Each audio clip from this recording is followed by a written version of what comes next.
Okay, we are live. Hello and welcome. I'm Nosh, GM, and joining me today are Rigel Kent, Rocky Things, and he's running a bit late, but we will have FX Engineer joining us. And we are continuing to play an adventure set in the exciting world of J.R.R. Tolkien's Middle-earth, using the very adaptable GURPS rule set by Steve Jackson Games. Our VTT of choice is Fantasy Grounds. Today's adventure is adapted from Free League Publishing's The One Ring role-playing game and their supplement, Tales from the Lone Lands, and we will beg and borrow rules from the GURPS Dungeon Fantasy lineup and what other rule sets meet our fancy. Credit goes to all creators of these works, including the Ring Bearer font by Pete Clausen, and you can find this and past sessions on YouTube and as audio-only podcasts. Links are in the video descriptions. If you enjoy our content, please like this video and subscribe to our Twitch and YouTube channels. And with that noise, we've got, I think, FX in the chat room. Hello, everybody. Yeah. Hello, and welcome. Okay, well, we just launched, and it's good to have you with us there, FX. So before we start, is there any character business? Yes, I got some skills in more history skills. Spent some points in more history skills. All right.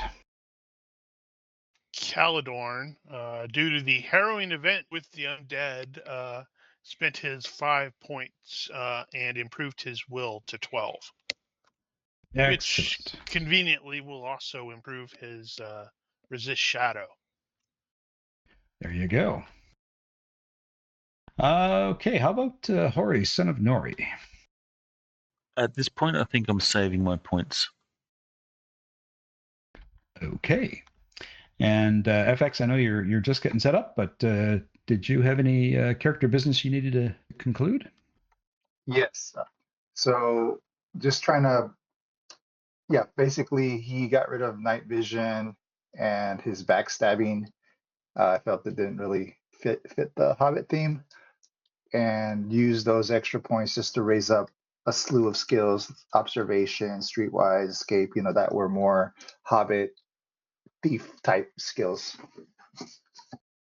Excellent.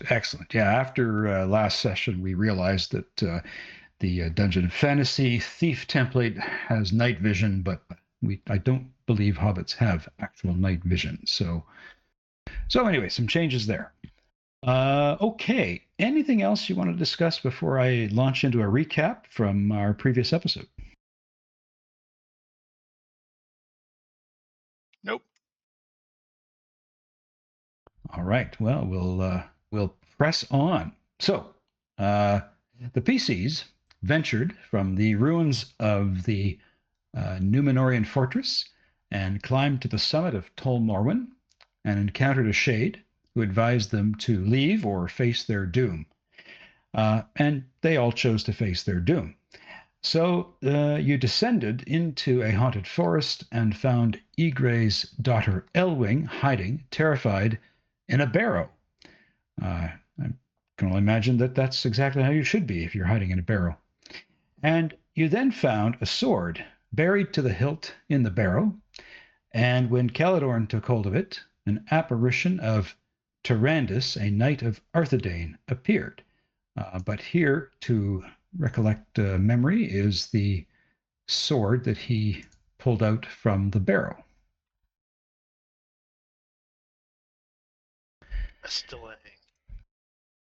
So, in claiming the sword, Bone Whites appeared and attacked the PCs, and in defeating the Whites, Caladorn took the sword and immediately gained an obsession, which is to destroy the Hill of Fear, Amon Gurathos.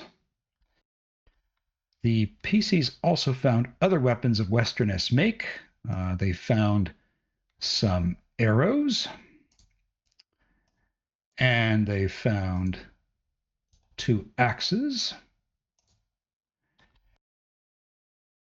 and they found a short sword.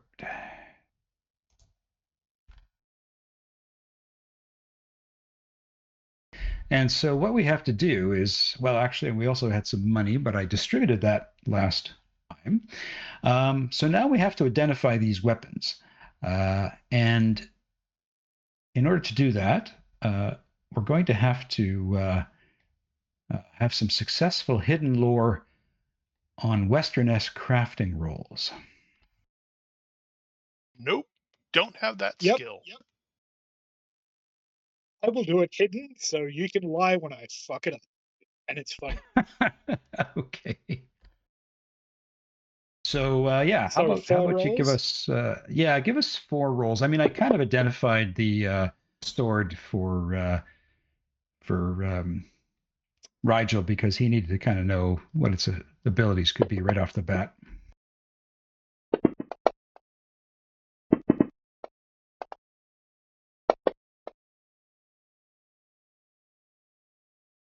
Oh, I think you were rolling on Dwarven the last 2 rolls. Dwarven history. I was. This would have popped up as botches.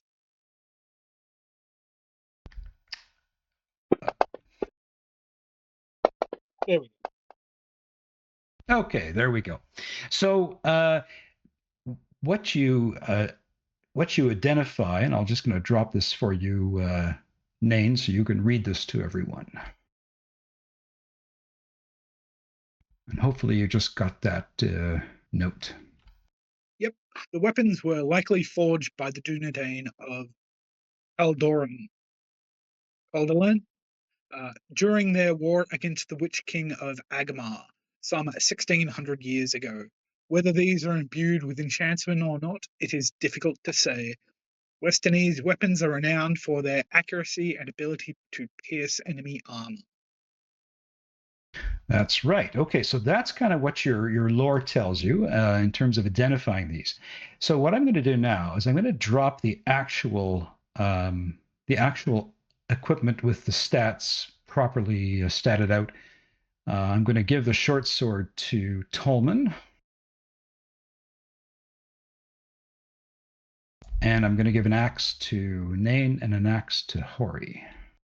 The short sword is a regular sword for Tolman.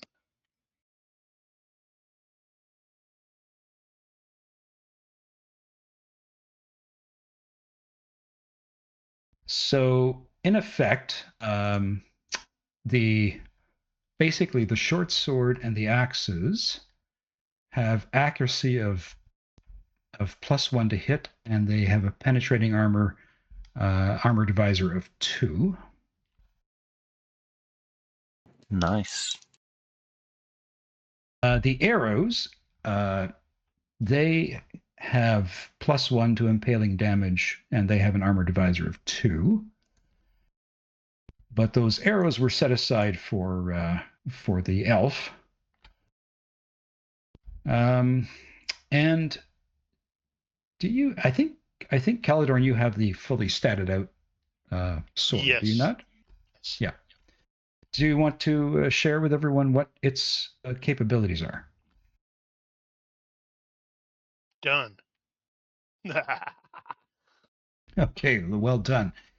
So this sword basically has a variety of enchantments and sort of into the craft of the sword itself, but it's especially got powers against the undead. So a sort of a better armor divisor.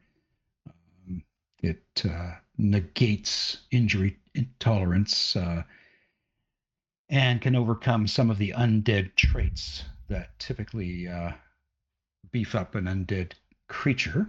And then it also has improved damage. And then it's got some improved accuracy against the non-undead as well. But it comes with a binding obsession.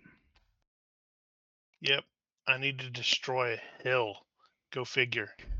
Yeah, the Hill of Fear. So all means, equip those things as best you can. Hopefully, when you drop it into your combat tab, they will work correctly. But if not, I know you can figure out how to make it work. So you find yourself with Elwing, and she is still quite terrified. Well, hopefully we can calm her down now that we have murdered all of the barrow whites. Relax, good lady. We will escort you to your father. And she says, "My father, he's here?" Yes, he brought us here. Brave And the seas and all that. And you do see a wave of relief come over her face, and she nods and she says, "Is it safe?" We will make it safe. It's not getting any safer. So, what would you like to do, and how would you like to do it? Let's see. Do I have a map of the Isle? Used to. I did. I used to have one. Where did it go? Yeah, I was looking in the images going, where is the map? All right, I'll share this again. There's the map.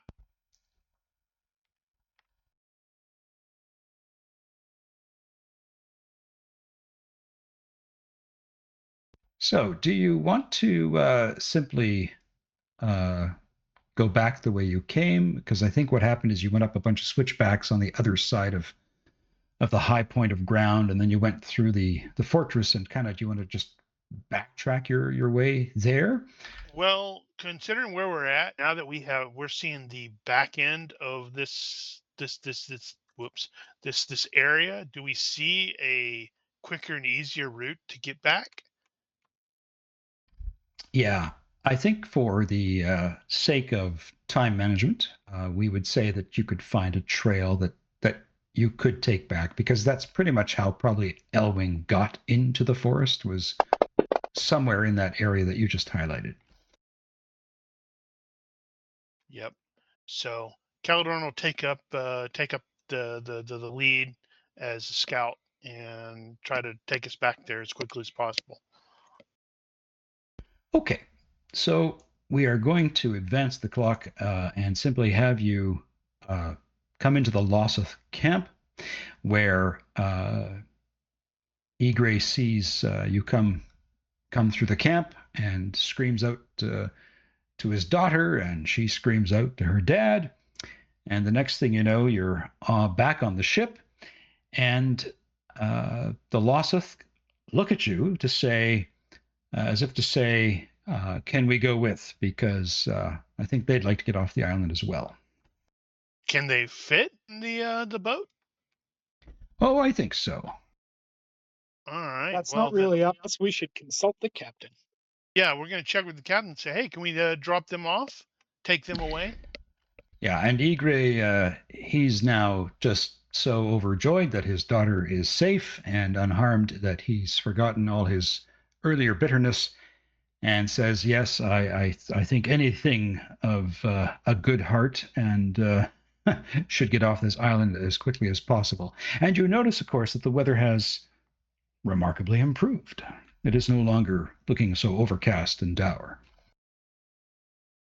Well, Caladorn's making a note to, report this place as a Dunedain. We may want to try to, recover it somehow. So Eager says, yeah, he says, I want to get back to Lond Daer as quickly as possible. I have more than enough room on my ship. And Jagat, the Lossoth, he asks if his people can be dropped off simply in a bay off of the northern coast of Forlinden. And Egray says, absolutely, I'd like to help your people. And that is what you're going to do. You're going to start to make your return trip the way you came into this island. So we're going to go back into doing what we did on the way here, and that is for everyone to take a particular role. And we had lookout, we had someone who was managing the lines and the rigging, and we had deckhands, and we had marines. So would you simply like to revert to what you were doing before? It's been a hot minute. I don't remember what I was doing before. I think I was Marine. I think you were marine as well. I think Gwython had been the lookout. Tolman was like rigging and stuff. But I think he was the bosun mate. Yeah, there you go. Maybe you That's were the funny. bosun. I think Hori was marining as well. Okay. And Nain Mine and was Grog. chained himself to the mast so he didn't fall overboard. There you go. Okay, well, so Well, in that case, if Hori is doing marining, I could go with the lookout. That's observation. so lookout is perception, and if you don't have seamanship, everything else except for marine is going to be an IQ -4 roll.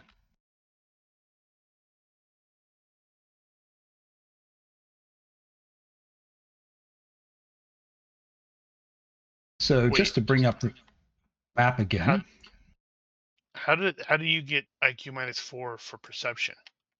No. For a lookout, it's perception. Okay, yeah, then I'll do For that. for the bosun, for the deckhand, it's going to be seamanship or IQ -4. And anybody who's taking a marine role, that's just going to be any relevant fighting skill.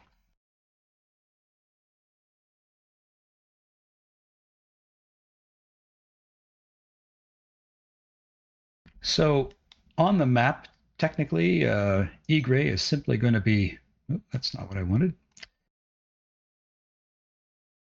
He is simply going to be taking you straight across to the shoreline of the northern coast of Forlinden.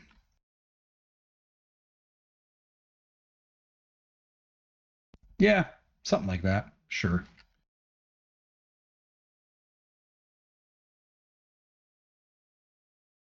So from Tol Morwen to the through the northern sea, we're going to have possibly one or two events happen, and we are going to have. Let's see, who should be the one to roll first. I'm going to drop the Voyage events table in the chat.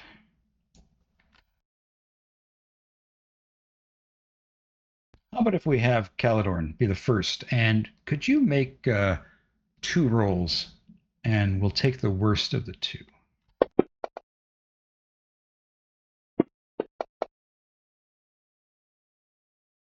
Sure, here we go again. I'm looking for crappy rolls, and everyone's rolling well on the The Voyage calm events is not. table. You said taking the worst. Yeah, we'll take the worst. The calmed is not great. That's we're just sparked. What does it say about becalmed here? It No says wind. no wind. So the company must keep each other's spirits up in the face of an unchanging horizon. Spoiled or scanty provisions make for hungry bellies. Bad dreams fray nerves. Ooh, if the roll fails, the target gains a shadow point dread. So you're going to have to, let's see, make a perception check. And Okay. if you fail that, everyone's going to get a fatigue point. Ooh, by 2. So I guess he probably sees. Oh, there's a storm coming. This isn't going to last that long. And everybody's like, "Yay!" Sure, that works. And we won't have to worry about doing a shadow test for that shadow point. All the same, everyone does have to take a fatigue point because of the nature of what you did come across. Have we recovered the fatigue we lost previously? I would think you have, simply because you would have had time to rest after that combat.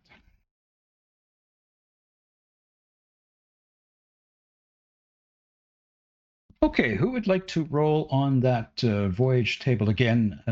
Two rolls, please. How about if we go with Nain? Yeah, I was going to say, if you want someone to roll badly.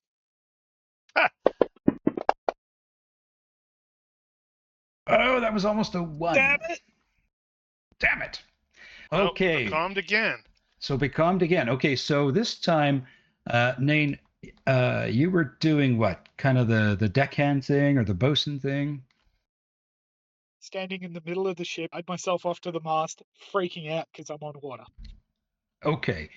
So make an IQ -4 check for us, please. Wolves don't belong on water. I don't know. I think it's kind of neat. Failed by 3. Oh my. Okay. Yeah. So, okay. So everyone's going to gain another fatigue point, but you're going to gain a shadow point of dread. Dun dun dun. Now, you can do a test to resist that if you wish. And this is course. everyone. No, this would just be Nain. Resist is right. That's correct. Did All right, everybody get so- fatigue? Just him. Yeah, everybody gets fatigue, but only he would have faced a shadow point. But he steeled his nerves. So This place. horrible weather on the way back across the Northern Sea. All right.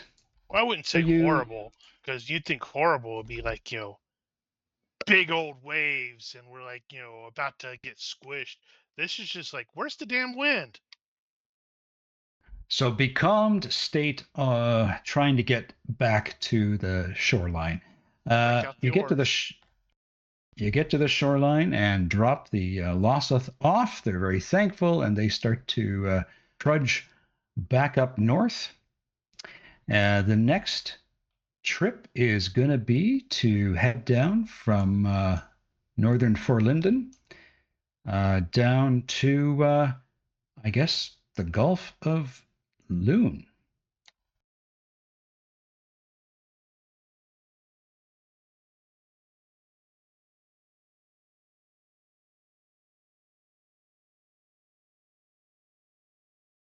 So something like this.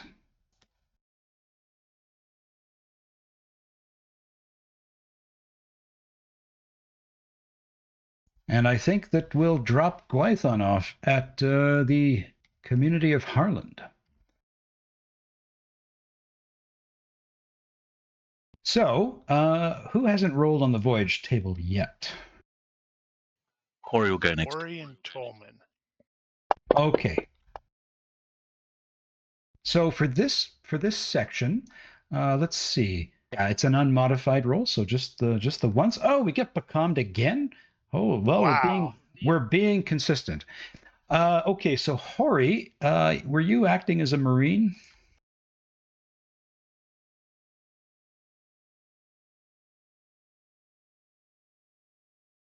I believe, Hori, you were acting as a Marine, correct? Correct. Did you not hear me? I did not, sorry. So make you choose the weapon skill, just make a weapon skill roll. Use shield. That way we can say you start using your shield as an oar. Let's see.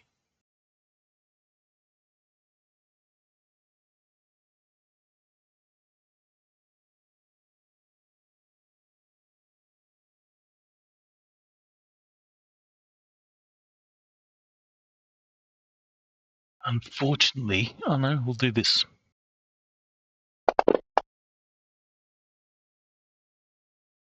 Okay. Succeeds on his bow skill. So perhaps there was some Bow fishing. bow fishing. Sure, that works. But Hori, what were you using your bow for? I think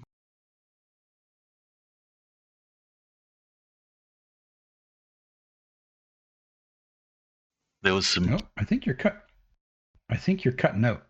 Agreed. I got think. Damn it! Is it okay now? Yeah. I was saying I'll do the bow fishing. There's a school of tuna that have sort of surrounded the boat, and he takes the opportunity to snag some very nice fish. Excellent. So even though it's becalmed again, you do get some food, but everyone will have to take yet another fatigue point because of this becalmed state. Goodness, we're gonna have like set inland and camp overnight to recover. Okay, so let's see.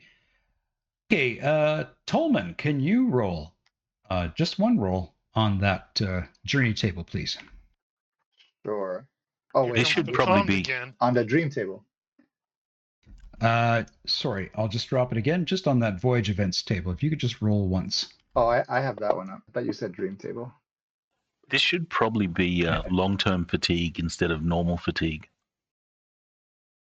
I agree, because you are going over a long period of travel, aren't you? What's the long-term fatigue? Refresh my memory. I think you can only Where is recover that? it after sleep and stuff. Yeah, I think it's just like a full night's rest, food, shelter, etc. Like I a can point a look, day can look it type. up.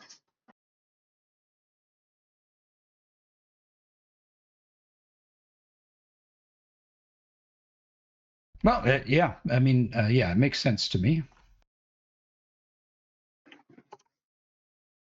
It's not in the basic book, is it? It should I be. think it was first in the after the end book. Well, That's what I was thinking. well, after the end has like modified rules for fatigue, long-term fatigue. So it depends on which ones you want to go with. It's a lot simpler. What's the upshot of it? Basically, you just need to find a good place to bed down and recover. Basically. Yeah, it's fatigue that doesn't recover until you've had a day's rest and food, water, and all that sort of stuff. Okay. Well, this is great because Tolman just rolled for bad weather. So great, we're getting into worse travel conditions as you go along. So for bad weather, a storm, foul winds, a maelstrom, grinding ice in the northern sea. So Tolman, I think you said you were like acting as the bosun or bosun's mate. Can you make an IQ -4 check, please? All right.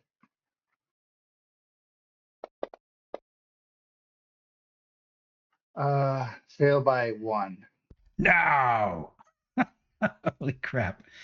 Okay, so if you fail, everyone takes 1 additional point of fatigue in addition to the 2 that you would take because of this event. So this storm lashes the boat, and everybody is hurling over the side, hurling on each other. No sleep.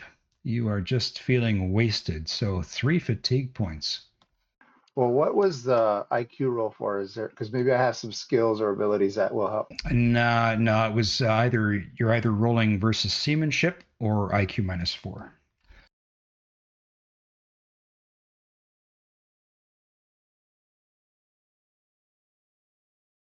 I don't think you have seamanship. No. Yeah, it's all good. It's all good. This is just a crappy portion of the trip where the weather was horrible, and there's not much you can do about that. Okay, so we head down from Harland down I don't to know. to Once we Lond get to Daer. Harland, once we get to Harland, we may strongly recommend. Why don't we spend a night here? You know, make sure your boat isn't leaking, and the rest of us in an inn.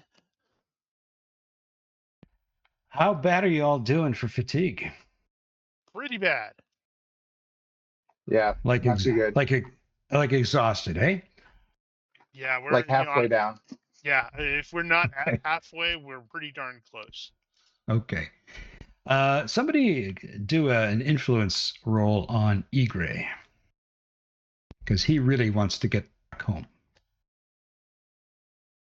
Wow. Do we have anybody who actually has diplomacy? I could do. I could fast talk him. I have axe Well, we don't want him. diplomacy. We don't want him to be pissed off. I can make him not stuff. Wow, we are not a very sociable crew, are we?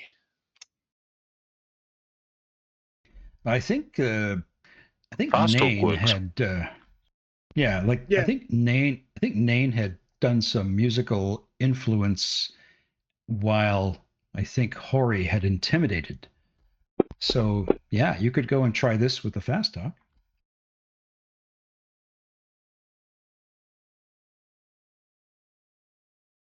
That was meant to dissuade our performance. Well, Success by 6. I'm going to make untrained diplomacy skills simply so I have an excuse to put a point into it next time. Unfortunately, I'm not very diplomatic. All right. It's Tolman, the yawning. Do you want to try your fast talk? Sure. Doesn't Caladorn have leadership?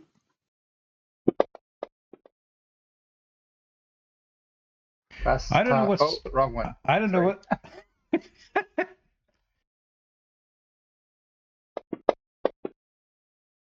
what. Fast talk succeed by 4. All right. Okie dokie. So Oh yeah, I do have leadership 10. So Igre agrees. He admits that he would really like to just press on, but he's looking at everybody and looking at the amount of throw up and how sick and tired everybody is, and realizes Probably how tired his daughter is, because she's not going to have fatigue of like 10. he realizes that it would be unwise to continue sailing with such a sick and depleted crew. So A night so at an you inn with ale and singing and dancing and warm beds and warm food. Just think how awesome that'll be. He agrees. So between the music, Tolman fast talking him, everyone looking sick and pathetic, he's easily convinced you need to have at least a night's rest here. So that means is a good night's rest at an inn, in which case we will restore 1 point of hope as well. I was just about to take a look at restoring I was hope. like, ooh, I forgot that was so low. Yeah, so basically a good night's rest stores 1 point of hope for each of you. And if Nain wishes to use some story and song, he can also increase that amount. And so if he has enthrallment, sway emotions, or persuade, a successful roll will add 2 points of hope. A critical success will restore 3. However, we I should do that. Can we go over our max? you can't go over your max. No, you can just restore your hope to its full measure. And but for you, Nain, if you're going to use those skills, if they involve a fatigue point cost, it's gonna cost you fatigue to actually use that. they do normally.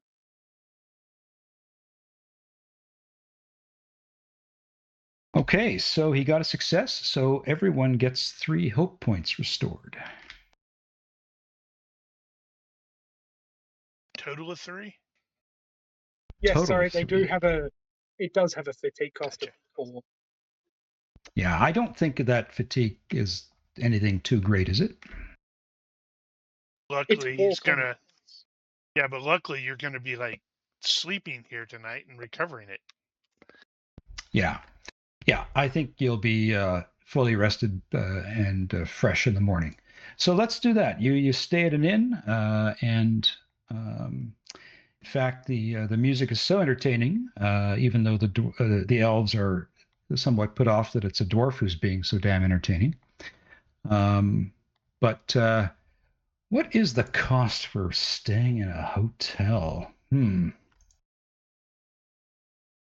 I have 755 copper farthings. I am willing to pay 755 copper farthings to sleep to recover everything. Oh my Clearly, gosh. money is not a thing to him. Right. I would say that probably 100 coppers will get you and your friends a good evening's sleep. Bargained well and done. Right. Okay. So you continue on the next day to. Well, here we go. Thank you, Tolman, for dropping that It's just in. an idea. Yeah, because I don't have these things on the top of my brain. Okay, I'll tell you what. That's Let's from just. That's from the players, the characters book. Okay. Okay. So let's I think we're just going to stick for ease of simplicity here. We'll just stick with the 100 copper for each of you to get a good sleep. And you carry on down the coastline of Harlinden all the way back to Lond Daer. So that's going to be 2 more rolls, and these are going to be favored. So you can roll twice and take the better of the 2. So let's go back to Caladorn. Okay, and also I did actually pull up GURPS. What is it? The GURPS Taverns from Dungeon Fantasy, and it has on page 5. Let's see. Where's it? Common prices for a night stay are $5 per person for flop space, 10 per person for room, and extra 5 per room. So 100 probably covers all of us in that case. So that makes perfect sense. Okay, well let's work with that. That's awesome. Thank you. Team effort. Good job. All right, and I am rolling to the thing. And you're you rolling said roll twice. Take the Big better money, of the 2. big money, big money. I don't want the terrible accident, but we have to. Oh, we're going to take the. I would rather have the becalmed than the terrible accident. Oh my gosh. Okay. Man, becalmed a lot in this one. All right. Man overboard. Okay. Another squall coming. So it goes. Take a fatigue. Yeah, so everybody take fatigue, and that's fine. Who wants to roll for the next time? Do we want to go with Hori? Hori can roll. All right, 2 rolls, please. Take the better of the 2. If I got to choose, I would have chosen the worst one.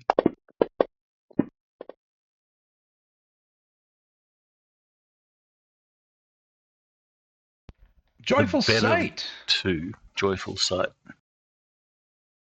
Describe the joyful sight you see.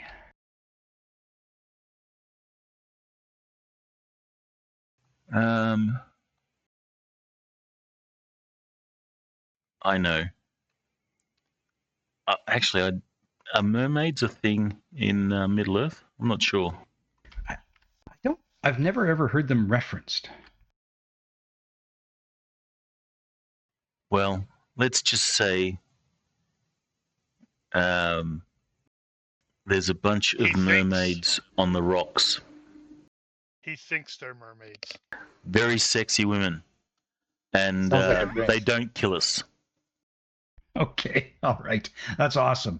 This is in contrast to the luring from the game you hosted, and we're not in an icebound harbor. You're coming into Lond Daer, so you see these gorgeous women welcoming you back to the safe havens of Lond Daer as you see the joyful sight of them and the end of this very weird, becalmed trip. Maybe they weren't mermaids. So, maybe they were actually women that was stranded on a rock somewhere. We just sailed past. So, according to one of as a Tolkien gateway, the mermaids are water spirits or creatures only mentioned fleetingly in the earliest versions of the Legendarium and linguistic writings of the Eldar. Well, look at that. Cool. Well, whatever it is, these women, whether they're mythical or real, fill all of you with such joy. You all get 1 hope point back if you're still lagging in the hope point department. Hey, I had to use a lot of them during those fights.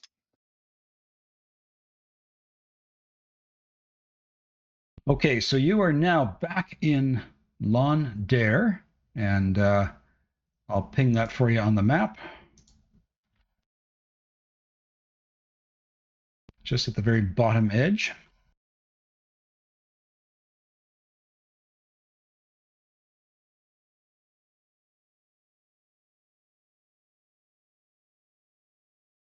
And what do you do as you get to Lon Daer?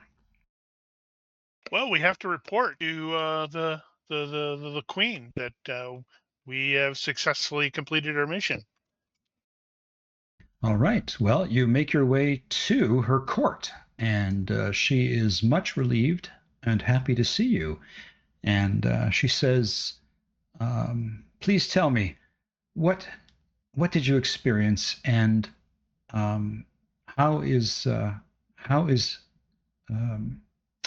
my sailor Ygre?" Yeah, he's here with us, isn't he? Yeah, he comes in and he's got his daughter with him. We managed to successfully retrieve, Oh,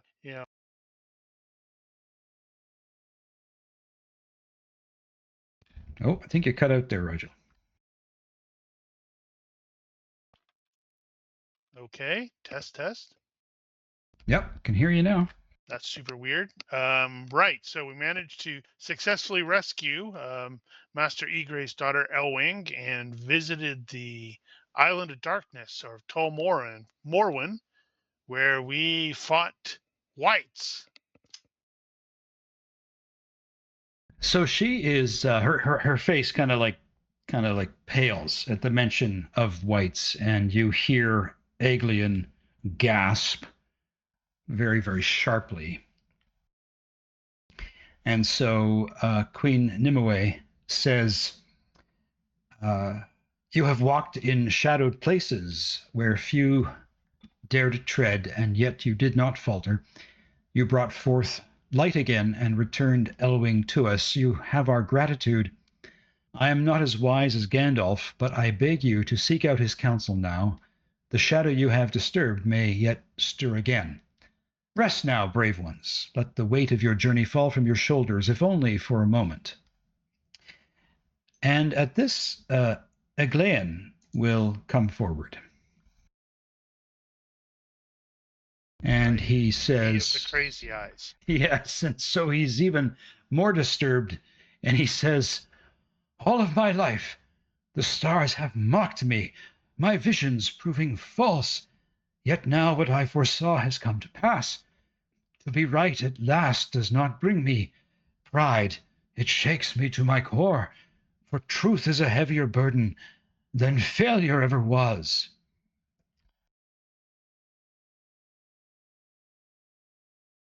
So the Queen bids you stay in her royal apartments for the night so that you can rest well be fed very well, and she asks Nain to play a song and recount the brave acts that you all undertook.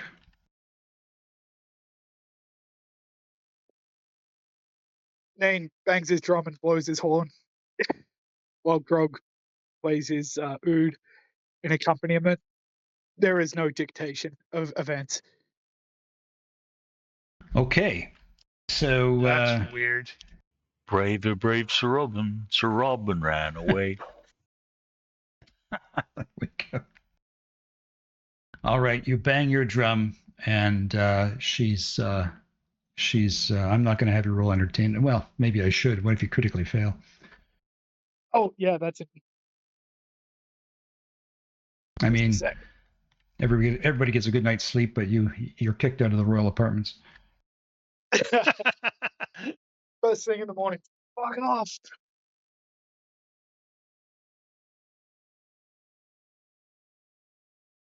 I have too many souls.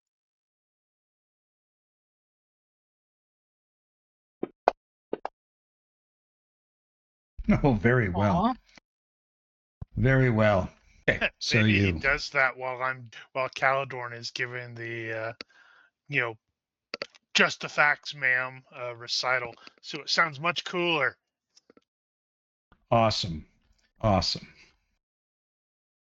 Geez, Caladorn, do you have like any performing skills whatsoever? Performance skills? No. Like singing or He public can mimic speaking? bird calls.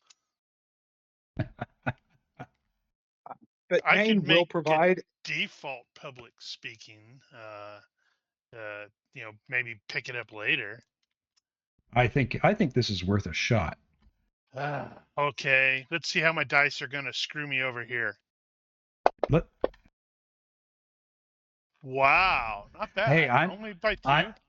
I'm going to say that with Grog's excellent music playing, it tempers your speech, and we're going to say that's still a success.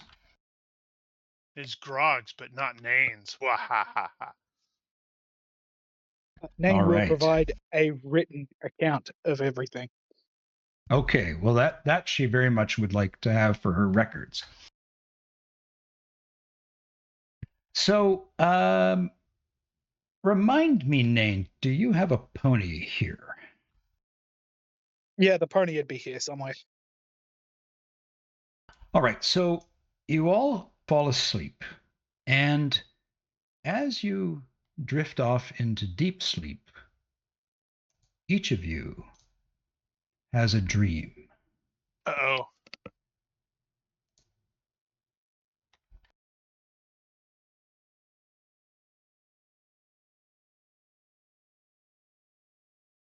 Each of you has a dream of a frightening, dark hill that perhaps is made of earth, but perhaps is made of something that is growing, and it's looming over whatever you consider to be precious.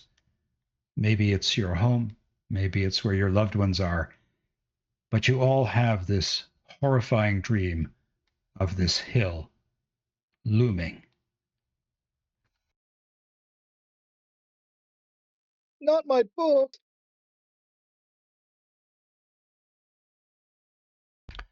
I think AI did a fairly good job of rendering your personal appearances there.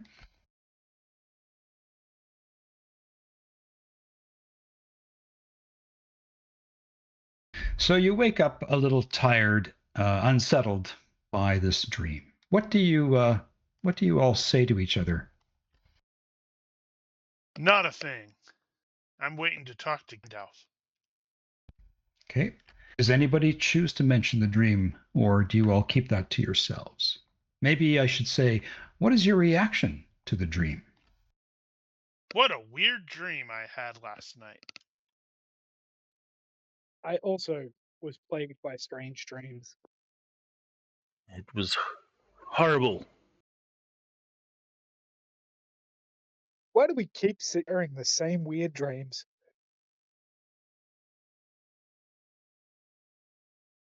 It's fate. Now we need to seek out Lon Daer and ask him, what the hell is going on, bro? Okay. So we're going to now, I'm going to get you guys to, I guess, decide what you want to do and how do you want to get back to Bree, because this is an opportunity for you to actually call up the player's map and actually use the pointer to plot out how you're going to return to Bree. Find Bree. Bree is here. There it is.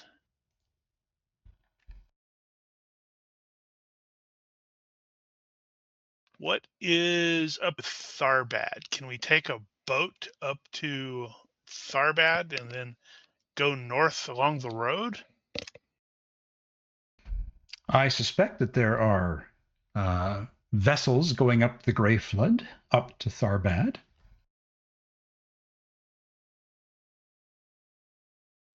We should go underground.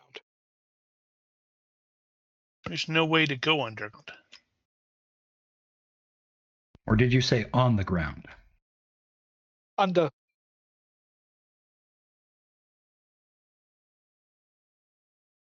Or avoid boats. Overland is better than boats on rivers.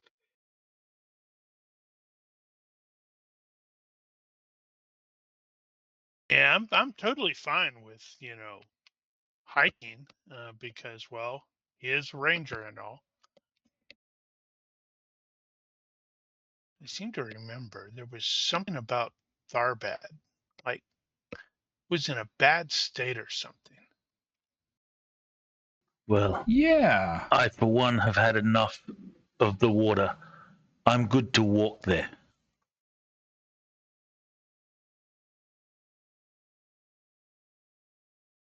What does the halfling think?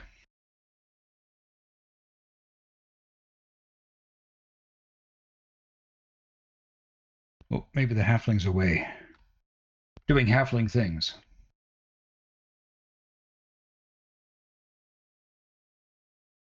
I think that Tharbad is perhaps deserted. I don't remember if it's deserted or, man, I remember reading something about it, or if it's like, just like super declining or dying or something. Something like that. What is the, geez, I got to remind myself, what is the actual time frame right now? What year was it again? It is 2965. That's what told us previously. 2965. So Single King rules Rohan. Bard the Bowman rules Dale. Turgon is the steward of Gondor. Aragorn is 34. And Hobbit took place 24 years ago. yeah, it says here that after the fell winter in the 2911 and in Third Age 2912, Tharbad was ruined and deserted. Oh, okay. So noted. Well, Caladorn has curious, so he's perfectly happy with going up the river to Tharbad, maybe poking around a little bit, and then taking the road all the way up to Bree. So what is the company's choice? Are you going to try to get a barge or somehow get on something that is floating products down the Grey Flood? Or are you going to go on foot and use the pony to carry all your gear? Well, it sounded like Nain and Hori were very keen to not get on another floating object, so Yeah, that's valid. Plus, all of us are probably like, oh yeah, we need to kind of get our land legs back. Plus, Hori's So Okay. hoof it. Hori's a follower. He's not a leader. So if Caladorn says he wants to go on the boat, or whatever Caladorn says, Hori will sort of reluctantly follow. If it's the boat, that is. All right. Well, Caladorn, No, it's fine. you're going to go on foot, I take it? Yeah, foot's fine. So what I'd like you to do is to use your pointer, and I want you to plot out the course you're going to take to get from Lond Daer up to Tharbad. Follow the river. Okay. How do you do that? How do you do the extra ones? Yeah, I just had to kind of like If you plot put a a, whole if you separate put a bunch. token down, if you drop a token on the map, then you can do the is it control click? Okay, 1 second. Oh, okay, you got one there? Good.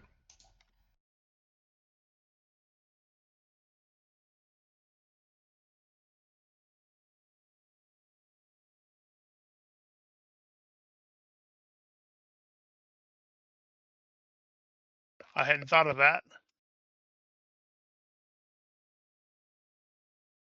It's actually Alt. Yeah, You hold sadly Alt to start it. I have to use my left control. Oh, very cool. Well done. So 240 miles. 240 miles. So I kind of just want to say that a general rule, I think when I kind of considered like the travel rates when the party was Camera going, swings around us. when the travel distance that you were doing kind of basically on foot before, I think I was just happy to say you'll make about 20 miles per day, just to keep it simple. So what we're going to do here is we're going to have, I take it, Caladorn, you're going to be the one who's kind of making the nav rolls here, are you? Well, actually, I mean, I've got a really decent navigation. I've got a 13, but I have noticed that Nain is actually slightly better at it than I am. So we should both roll and argue, or we should go. Okay. No, this way is better. And it's like an inch off. Do you not see the terrain? We have to deal with the halfling. His steps are short.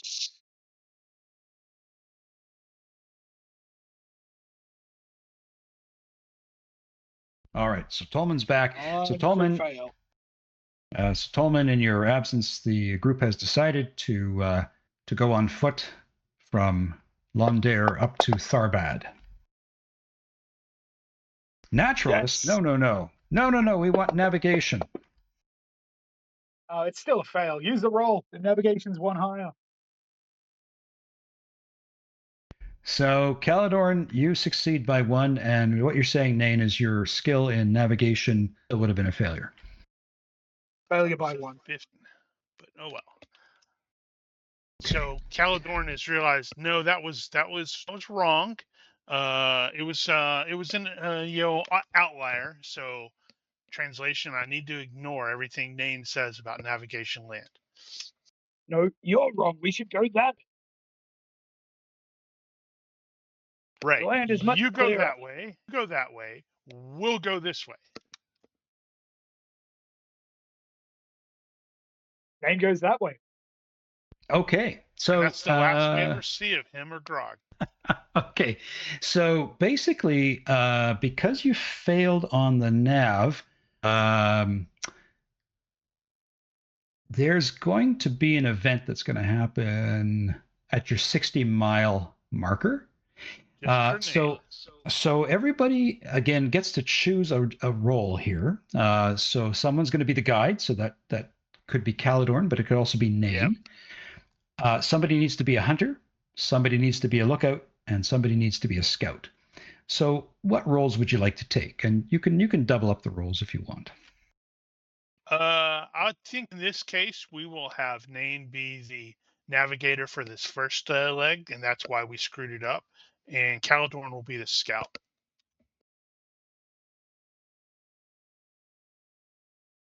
Hori will be the hunter then. Which leaves Tolman for lookout,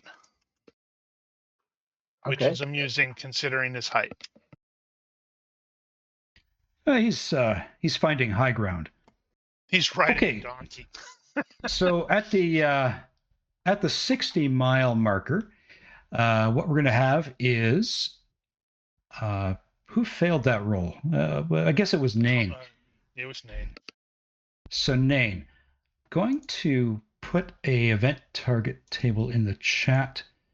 Can you roll on that, and you can determine the fate of who has to deal with this? Oh, we know who has to deal with it. It's Tolman. It's Tolman. Awesome.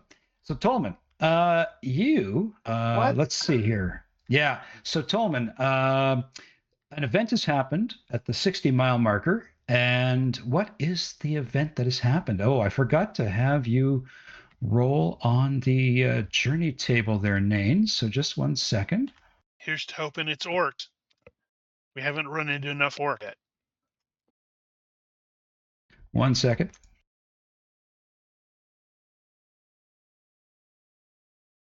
This wouldn't have happened if we went the way I said in the first place. No, we did go the way you said in the first place. No, we stood around and argued for an hour before we left. Okay, so Nain, on that journey events, there is a mishap. There is a mishap.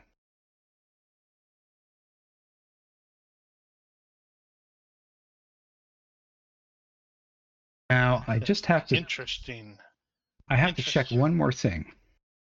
Yeah, it doesn't really make it clear what it is. Terrible misfortune, despair, ill choices, mishap, shortcut, chance meeting, joyful sight. Interesting. So a mishap, I probably didn't flag that in the notes on that table, did I? Not on the table, no. It just says tap. Okay.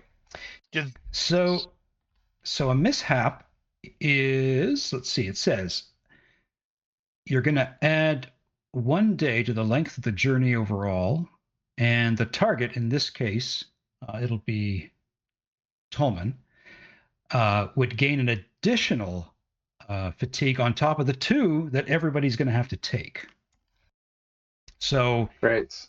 Yeah, everybody's going to take 2 fatigue points for this. However, Tolman gets to roll against his perception or observation.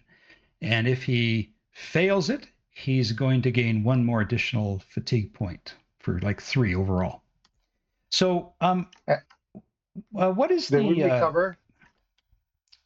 Sorry? Yeah, we you recovered were from the you boat, were, right? It's been a while. Yes, we did. Yes, we did. Yeah, we did.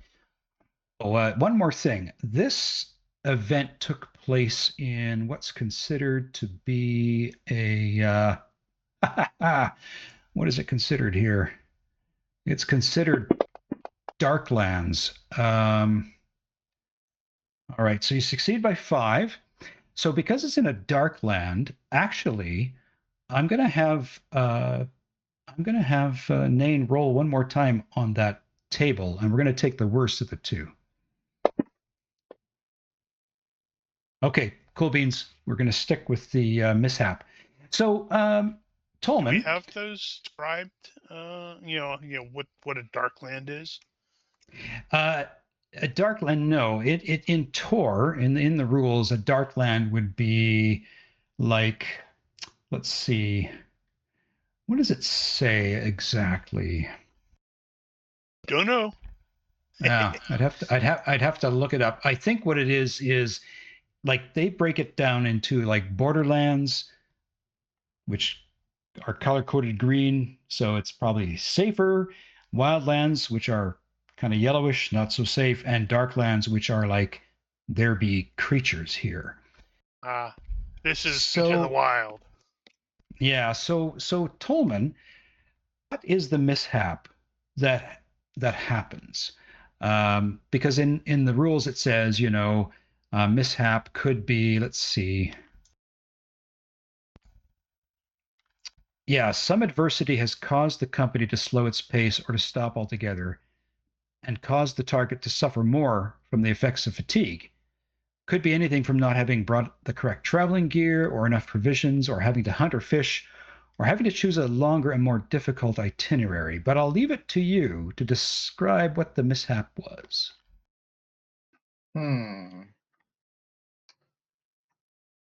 I think it has to be something to do with maybe Tolman got distracted and saw something shiny or thought he saw something cool, and maybe it turned out to be like some sort of terrain, or I don't know, vegetation, thorny bushes or something like that. We kind of got stuck in them, or I don't know, something like that. And we had to come looking for him. Okay. And you had to come looking for me. That sounds like a great use of the mishap. So, and amplified by the crying child, this is what it's done. It's brought you all to tears because Tolman went scrambling around and fell into like some pretty nasty ground, causing you all to have to fight to get him. That was actually Tolman crying.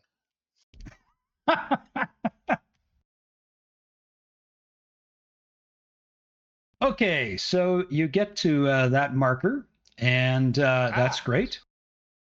Oh well, that's too bad. I kind of know the gist of where you're going at this point. So let's have another roll there, and Nain, if you're going to be the guide, based on your navigation. Do better this time. Hey, I rolled perfectly fine last time. All right, success by 4. Okay, so let's go to the next bound, and we're going to have you go. Let's see. You kind of went up there, right? We go 20 miles a day, right? That's right, 20 miles a day.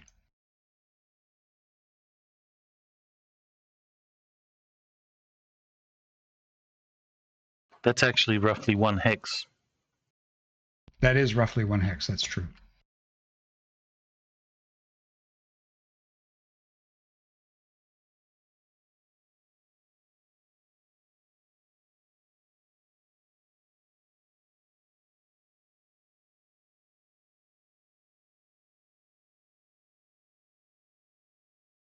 Actually, you should do this in reverse.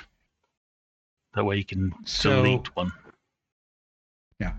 So technically, nothing else happens between the mishap and arriving in Tharbad. So you don't do it backwards. So you get to Tharbad. Now plot out your course up to Bree. Well, that's easy. We follow the road. Makes sense. So you're going to follow that road, and again, I'm going to get Nain to make a nav check from basically. Oh, I see what you're doing. Look at that. It's very smart.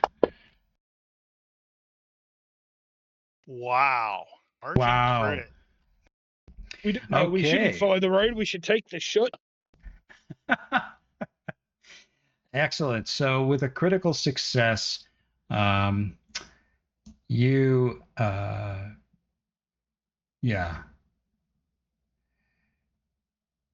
basically there's going to be an event that takes place. Let's see here.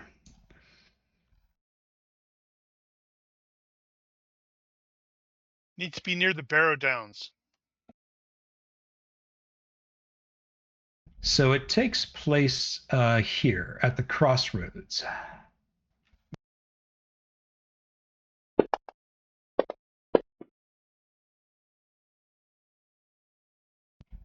So at the crossroads,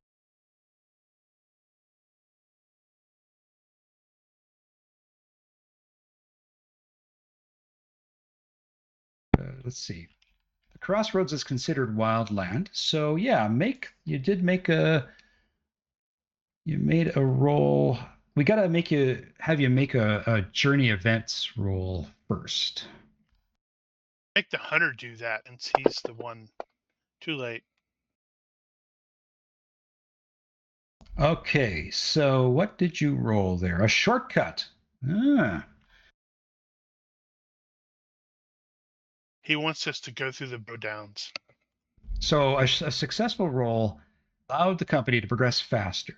So for example, say the lookout located a shorter path, or the scout opened the way quickly and efficiently, or a bountiful hunt didn't require the company to stop at all.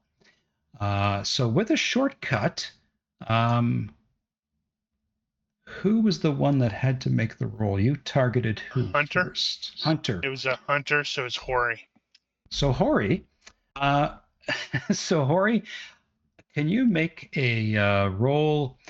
This would be for Hunter. This would be against. Let's see here. Now I'm wondering if I should have been the hunter because I have tracking. Tracking or traps for Hori, and if you succeed, you reduce the journey by 1 day in length. Okay, Does he tracking have either or of those? traps, I have neither. So, okay, so what is the scout skills that we would need? I mean, for the scout role, because it might make more sense for Hori to be the scout and Caladorn to be the hunter. well, Scouts navigation is not something that Hori's good at either. Yeah, scouts would be naturalist survival or weather sense. Lookouts would be perception observation, and hunters would be tracking or traps. All right, what's the default? I think they're tracking, they're both perception based. Yeah, perception -5 or naturalist -5.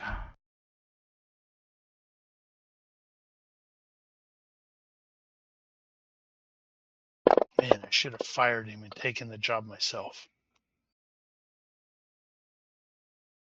Okay, so because of a failure on a shortcut, basically... We're lost? Becomes a long cut? No, it becomes a long cut. No, you're going to just... everyone will take another fatigue point. So, it's a I'll leave it shortcut, to but Hori. it's a hard shortcut. That's right. It's a hard shortcut. But the point is, you make it to Bree. Good, because we want to spend some time in the inn recovering from his so-called shortcut. It got us here quicker. Didn't say you didn't have to work for it.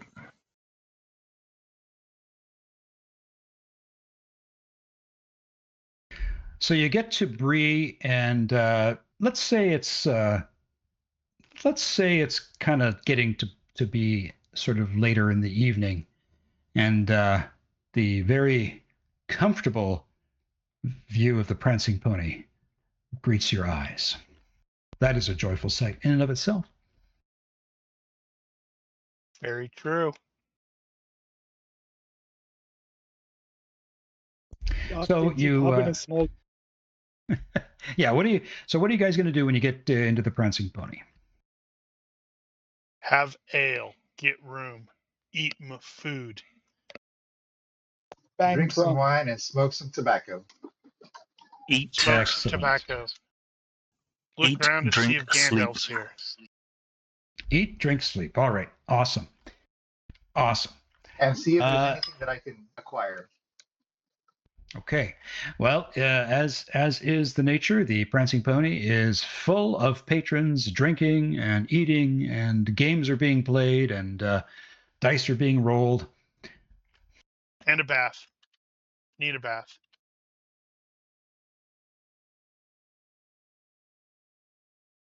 Let's start with Caladorn. What are you going to do? Getting a bath, in a room, getting some food. Okay. Let's say that we're going to go for. Thank you. You tell me. What do you want? Let's see. So he's going to get his own room. Let's see. I think he's going to spend the extra 5 for his, private room, and then I don't know, $5 for the food and bath. So total 20. Make it so. Making it so. What about Nain and Grog?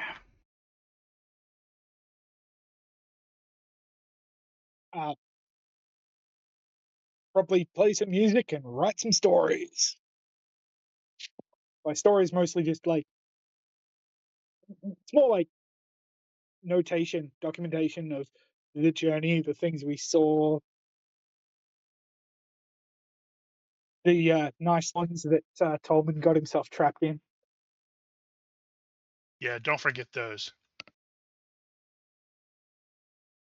Okay. Of course not. There were thorns.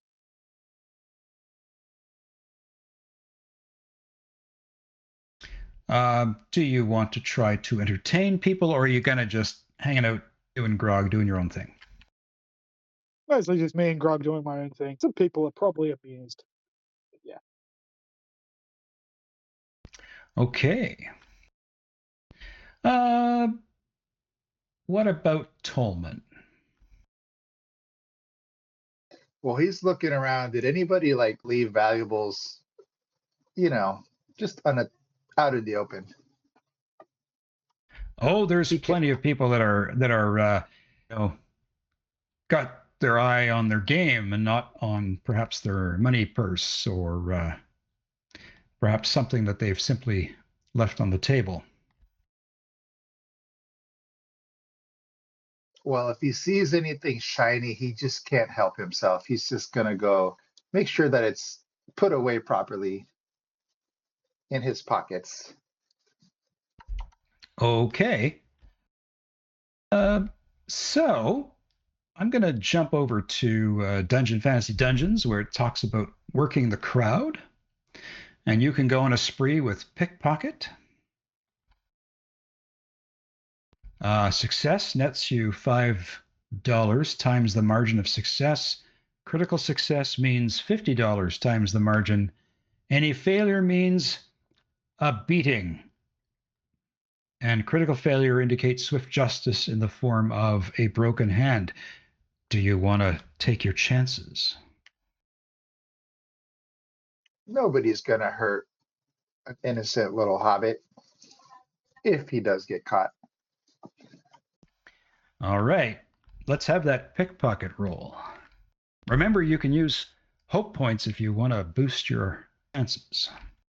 Can Hori be the one that dishes out the beating? Just cause. Damn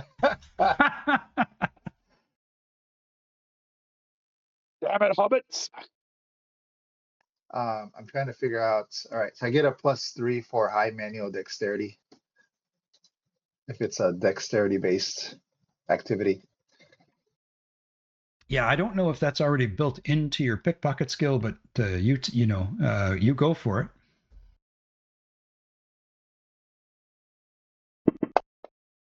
All right, so I roll a 13, which is a success by 5.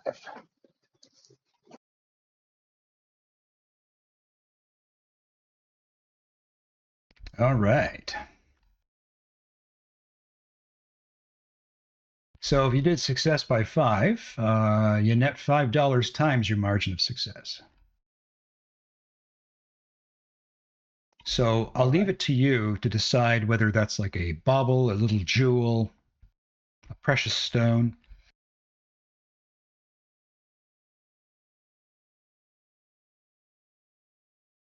I think maybe somebody just left their little money pouch. They were gambling, and they just, they left it unattended. So I'm making sure that I'm taking good care of it. So, and he had about 25 coppers in there, etc.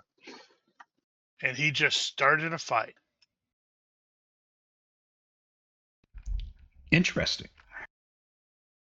Because it's going to be after he's gone, the next guy is going to be like, "Hey, you took my money," to the guy he's gambling with. I'm just going to double check that pickpocket thing. I can't remember if GCA builds it in or not. It doesn't matter. You succeeded all the same. Yeah, well, I have a dexterity of 14, I believe, and that's a dex hard skill. So my skill, and I got 4 points into it. Yeah, I think it says here it's conditional, so you'd actually have to, I think, add just as you did. I think you got to add it in there. Yes, it's conditional. Awesome. Well done. Well done. Okay, so Tolman's looking at his precious. Hori, what are you doing? Well, since Hori's gregarious and he has compulsive carousing, he's going to choose to fail that compulsive carousing. He will make a roll on default carousing because he doesn't actually have the skill. Okay. So he likes to party, he just doesn't know how to. Yeah, he's awkward. So he will sing and dance, and he's going to try his hand at storytelling, recounting the tale of our adventures. Let me just find that skill.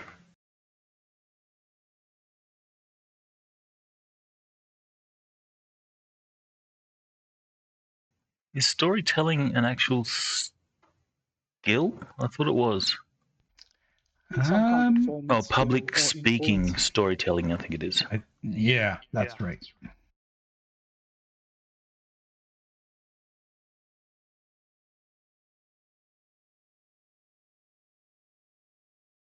Okay.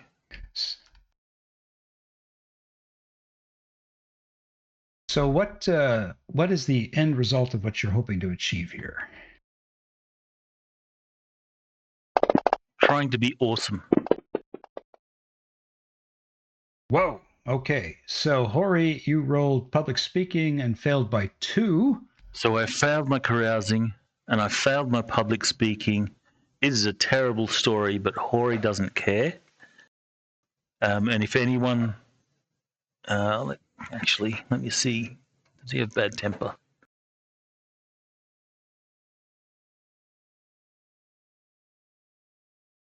No, he doesn't have bad temper. I thought bad temper was a trait of dwarves.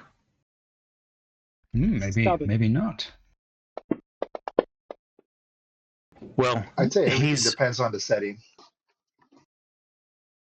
If he starts getting heckled or booed, he's not adverse to starting a fight. Okay. So indeed, as you're being so confident and thinking you're telling a great tale, eventually you do hear somebody like somewhere in the crowd saying, "Give it up, dwarf! Leave us in peace." Sit down. Well, did Caladorn say sit down? No, it's just he's probably he's off in the bath. He's like doing the hot water and all that jazz. So Hori will sort of stomp on over to this guy, and he'll get in his face. He will use intimidation. He will say, "I'll tell my story if I want, and I'll sit down when I'm good and ready, and you'll just sit there and listen." And he kind of spurts out on his beer and wipes his mouth and looks at your massive frame compared to his, and just quickly nods his head. And of course, Master Dwarf, whatever you say. Good, good. And Hori will sort of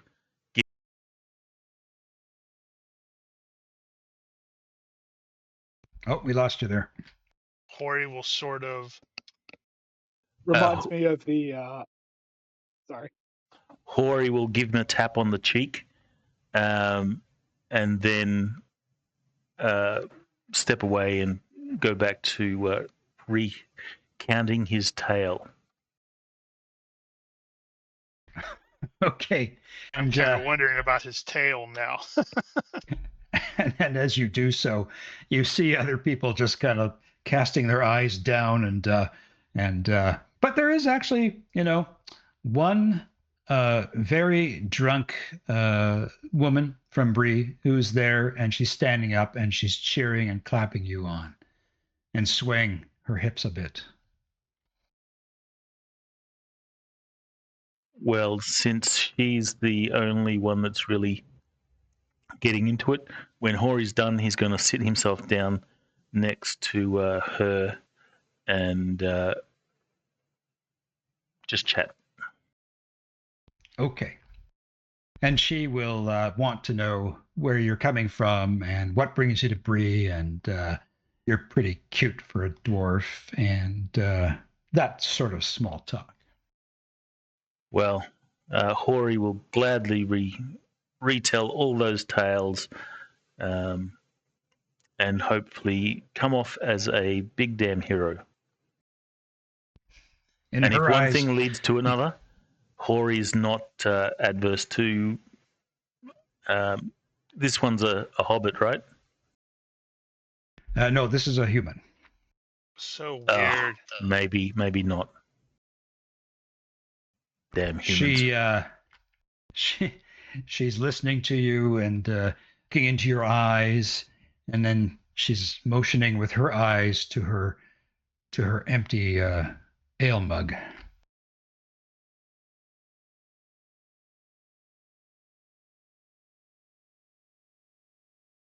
Well, Hori's going to fill her ale. How much is the ale? Oh, let's say 4 copper. Yeah, he's totally being fleeced by this woman.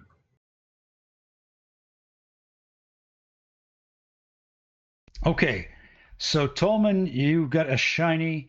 Caladorn, you're in the tub, and Nain and Grog, you're recording your tales.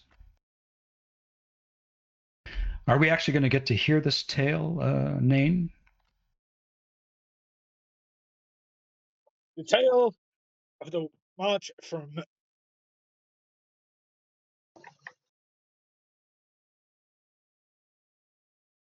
Lon Daer, Bree. The stupid human led us in the wrong direction. We got there eventually. Between Tharbad and Bree, I found an excellent shortcut that got distracted because the human doesn't know which way is up. Really, dude? Really? Okay, Yeah, this is his you. written account of what has occurred. So, of course, he looks good in his own written account.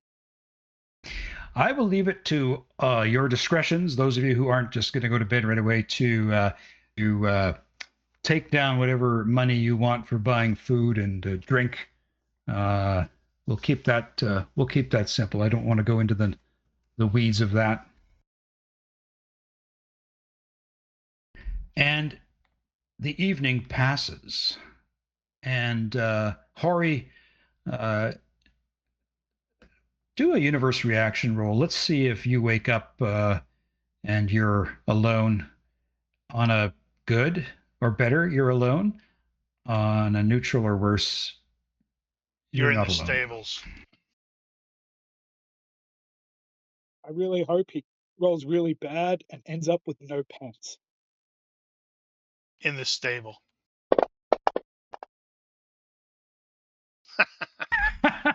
Tolman stole his pants.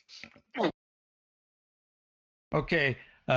So I'll leave it to you, Hori, to describe how your evening progressed and where you found yourself in the morning.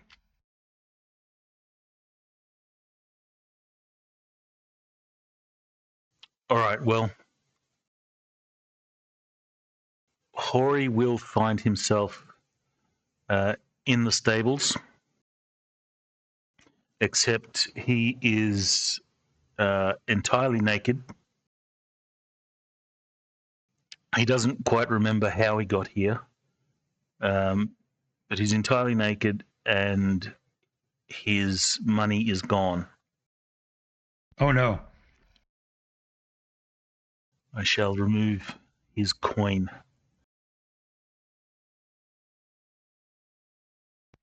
Okay.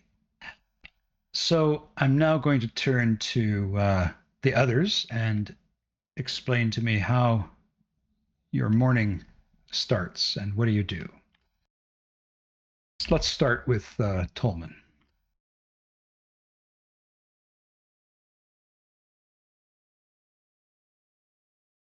Unless Tolman's away. We'll move to Nain. No, so, well, go ahead, but I'm here. Sorry, I was trying to press the right button. Okay. Yeah, Tolman, how do you start your day? Well, as any other proper day, I start with, my first breakfast in the morning. And then if I'm still waiting for everybody else to wake up, I have my second breakfast, my nines breakfast, all that stuff. All right. If anybody left their things out, I'm going to make sure that I put them away for them. Okay. So Tolman's busying himself with hobbit things and filling his stomach. What about Nain and Grog? Wake up, breakfast, be absolutely astounded by the amount of food that that hobbit seems to make disappear inside himself. Okay. And Caladorn, how about you? Caladorn's up very early and probably out of the inn. Checking in some stuff. Check in with various people because he does have that duty to protect Breeland in the Shire. And when I rolled it, it looks like it triggered. So he's checking in, asking about what's going on. Latest rumors, etc., and probably visiting some shops, swapping out some gear. And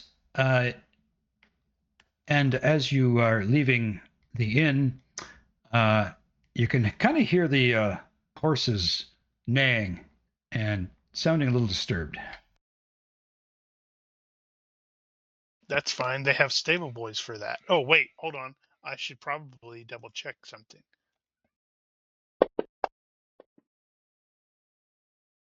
They've got stable boys for that. Okay. So, Hori, what are you going to do? You're nude in the stables. I will curse. Damn it. And he'll just walk out of the stables. He's not ashamed of his nakedness. He'll walk into Luckily, his beard covers the important parts. He will walk into the inn, and he will say, "Curse it! I think that little minx from last night, she robbed me. She took everything." So, Tolman, as you're spooning food in your mouth, Hori comes into the common room, butt naked. Tolman's away. And Nain, you see Hori come in, and he's butt naked. Getting closer to nature, I see. Not intentionally. Has anyone seen that woman that I was with last night? You were with a woman last night? Hori will stop and think. I hope so. I ended up in the stables. At least I think it was a woman. I've not been that drunk before.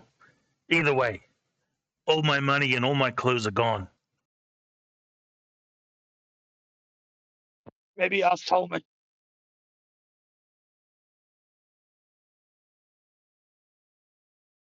And Barlaman Butterbur comes out from the back, looks at you. He's a kid. He drops his. I guess he would be a kid, wouldn't he? If it wouldn't be his dad. Right. I think when we initially played this a long time ago, I probably had Barlaman Butterbur as a player or as an NPC, and we didn't think about that. But that's a good point, because this is some years before. But they never say how old the guy is. But anyway, let's say it's Butterbur, the senior, and senior comes out, takes one look at you, and says, "Master Dwarf, pants now."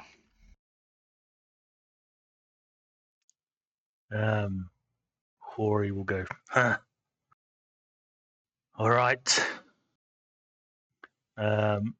He will then start upstairs, scratching his hairy ass, stomping all the way till he gets to his room, and he'll put on a change of clothes. And the innkeeper simply shakes his head and is silently grateful that nobody was in the common room beyond just Tolman and Nain. Bloody dwarfs. So Caladorn, what are you basically trying to do as you move about the town? He's replacing some gear. And it's an actual town, so I was just going to take the normal stuff and pay the normal stuff. He's not a particularly good merchant, and also asking for like rumors. What's happened recently? Is there anything big in the news? And people don't really have much to report. They've said that there's been some word of some banditry along the road to the east.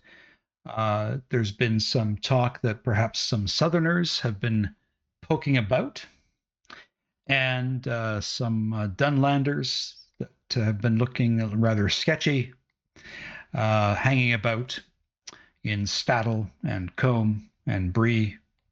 That doesn't necessarily surprise you, although the fact that there might be a little bit of increased banditry is something that you thought is a bit odd. May have to investigate. And Tolman, just to say that as you were feeding your face, Hori came into the common room completely naked and was told to go upstairs by the innkeeper to go get a fresh set of clothes. So that's something you got to see while you were having your second or third breakfast. Yay, and spectacular sight it is.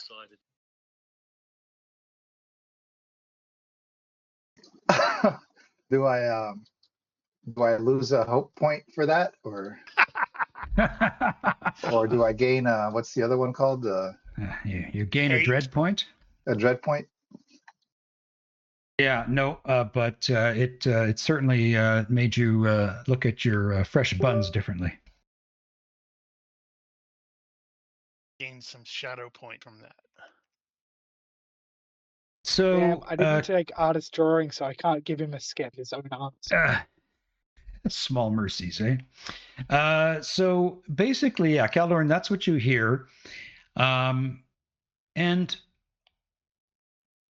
I would say just make a perception roll. All right. Or an IQ roll, whichever. Always perceptions. It's like 3 points higher. Success Okay. by 3. So you're suddenly aware that you have not seen Gandalf. Well, that's not big of a surprise. And well, you're just kind of curious that he did send you on this quest.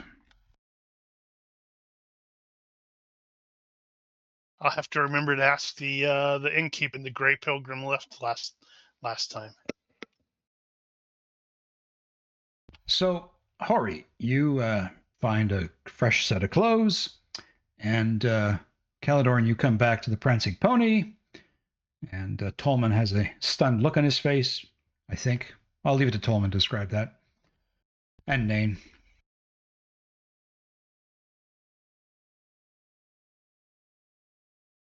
I think They Tolman will doesn't pretend care. he didn't see anything.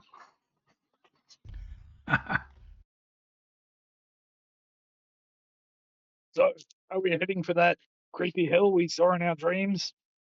Well, we have to find it first. Innkeeper, what's up with Gandalf? Where'd he go? When'd he leave? He sits there and thinks for a moment. I don't think I've seen Gandalf for at least the last couple of weeks now that you mention it. Well, that's unfortunate. Did that old human guy find like the bucket? He's not a human. He's a wizard.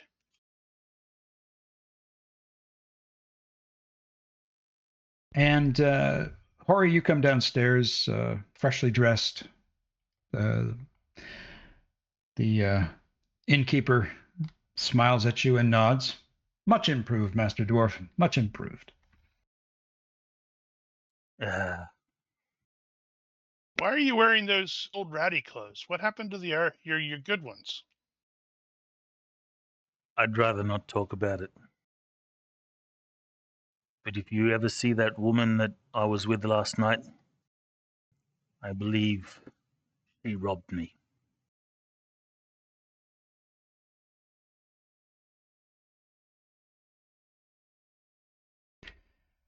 What would you like to do for your remainder of your morning? Well, let's see. So Caladorn's going to have to obtain some ink and parchment because he needs to send some letters to various people, like to the Dunedain, and then leave one here probably for Gandalf, basically explaining all we did and the weirdness that he has happened to him, and wants to find out more about Esteling the Unyielding. You see Okay. many writing supplies and books sprawled out in front of Nain. Good point. Yeah, I'm not sure I just trying to take it from Nain. So the door to the Prancing Pony flies open, and you see this. It's a ninja. Oh, maybe not a ninja. If Why it was did a you say ninja, it we like wouldn't that? see it. Why did you say it like you see this and you show an angry woman with a broom? Yes, that's what you see coming into the inn. And she's got the broom, and over her shoulders are a very wide pair of trousers and a shirt that Hori sees and recognizes. What are you doing with my clothes? Is it the And woman from last night? It's not the woman. Not the woman. Not that you can recall.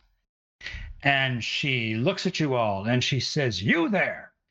And she storms in with her broom and she raises it up like a cudgel. And she says, "You're them adventurers, aren't you? Friends with Gandalf the Grey, aren't you? Well, what are you going to do about my handfast? And Mr. Dwarf, hands off my sister." And she throws your clothes down on the ground. "You should be ashamed of yourself, Master Dwarf." Damn it, woman. She robbed me. She took everything I had, including my pants. She swipes at you with the broom, not trying to hit you, just swiping at you. And she says, "We'll deal with that later. 2 weeks, she says. 2 weeks my ham fast has been gone, wandering off into the wild like some foolhardy adventurer, and I'll tell you plain, I know where he's gone. Deadman's Dike, that cursed place whispered of, and no decent folk go there. That's where my boy headed, mark my words. And why? Because that meddling wizard Gandalf, they call him, was seen in Bree not long before Hamfast vanished.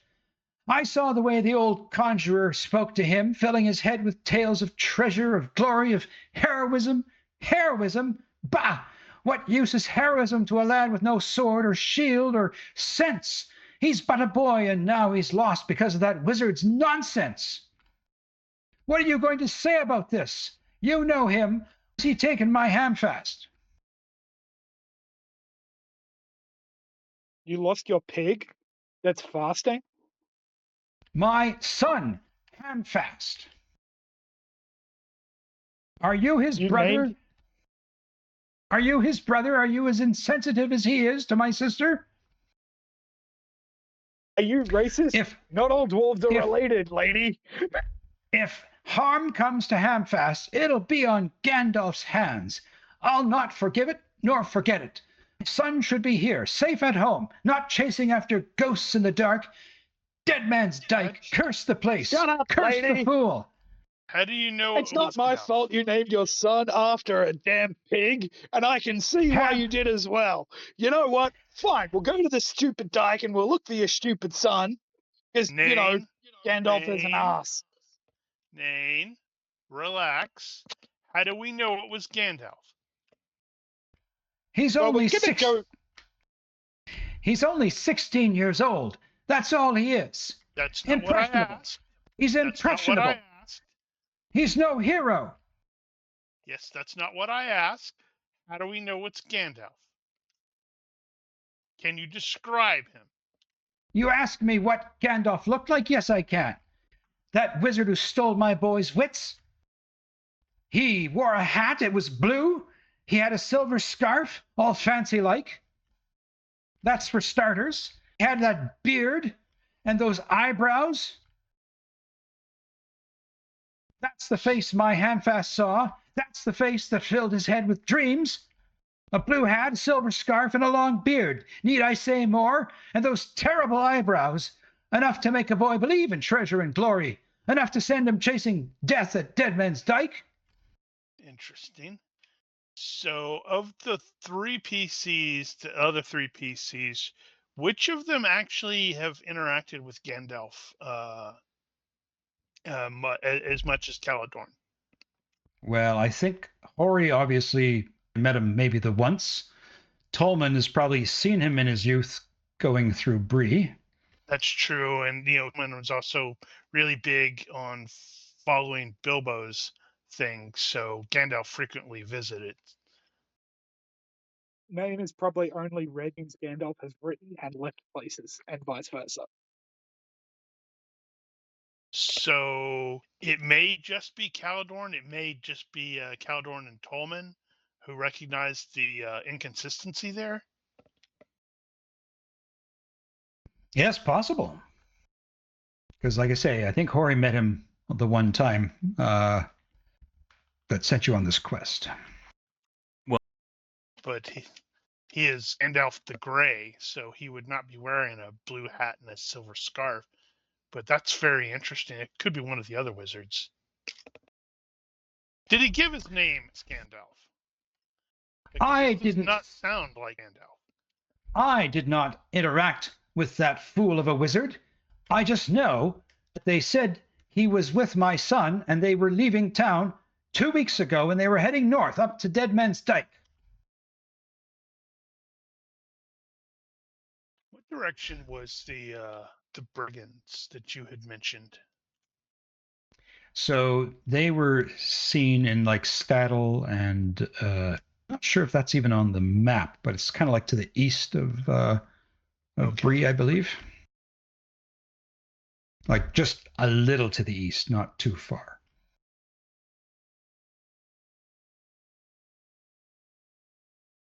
Well, I think we can take a look at that and see what's going on. try to find your Hamfast and this person who's claiming to be Gandalf. Claiming? It is the man himself. Gandalf doesn't wear blue, ma'am. Well, He is they said it was Gandalf the Grey. Gandalf. They said it was Gandalf. Blue, gray, purple, what have you. He spirited away my ham.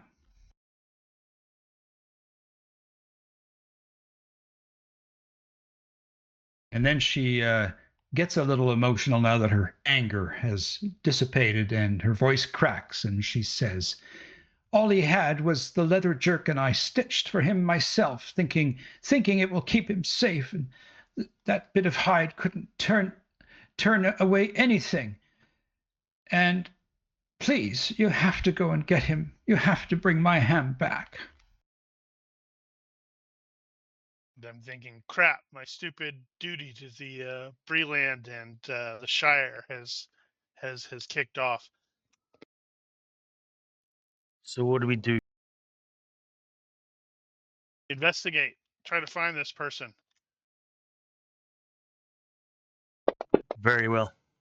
Damn it. Well, This while is we gonna do this, my obsession, though. while we do this, will you please talk to your sister about my silver? She looks at you, and there's this doubt in her eyes, of course. What do you want with my sister? Didn't you have enough with my sister? Well, to be honest, I don't remember much about your sister, and I'm not even sure anything happened. I just found myself without pants and silver in the stable. Now Hori starts to look a little bit worried that maybe he did something different. You Well. freak. I will go and speak to my sister. She just wanted you to have your clothing back. So kind of her. The horses are the one that took all your clothes. And get back. Well, The horse has got all this extra bling. You go find my ham. We shall look into it. Have you looked at the pantry? And she looks at you and turns about on her heel and leaves the tavern, shaking her head and saying, dwarfs.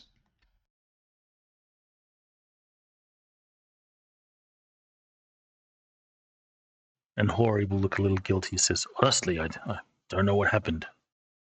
I don't really remember much of last night.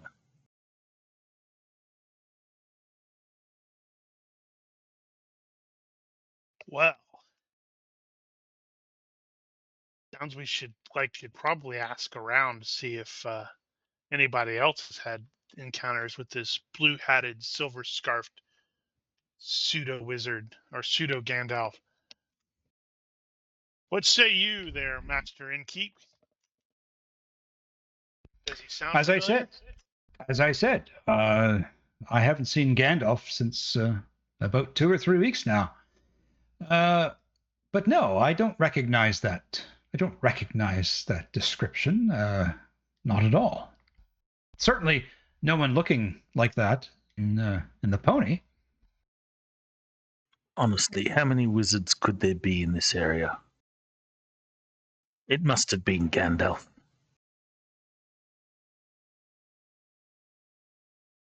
That's a How really about, interesting question. How Old common man with- knowledge is that stuff? Because I Old know man with there were eyebrows 5. and sounds like a wizard to me. Must Gandalf. Yeah, because I know there were 5 wizards, but we've only got names for 3. And I don't know how common knowledge any of that stuff is.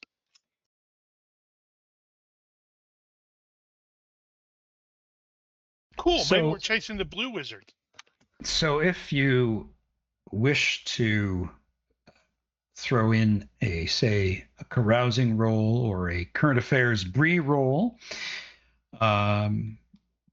You could perhaps pick up some rumors as well as perhaps history if you want to know a little bit more about Deadman's Dike. I don't have current affairs. I have area knowledge, Breeland, area knowledge, area door, and area knowledge the Shire. But I also have carousing. Yeah, so anybody who's got carousing or the current affairs Bree, or thank you for the history roll. Yay, carousing by 4.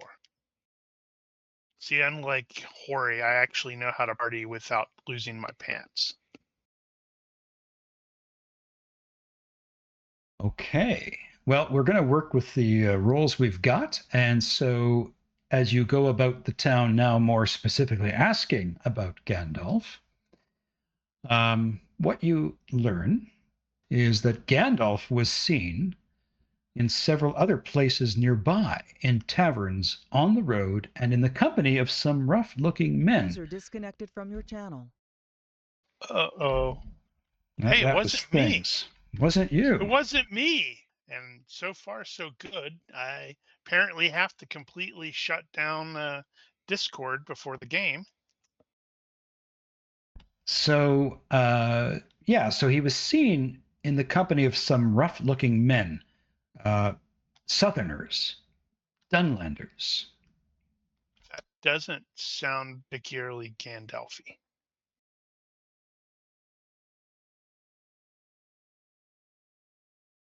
Okay, and let's see here. We'll go to the next thing you observe, and that is, you say here he was observed extorting free drinks at the bar. Free drinks. At the bar of the Lamplighter Inn in Staddle. And you just know that. So Staddle is a community just outside of Bree. And you just know that none of those are Gandalf's usual haunts.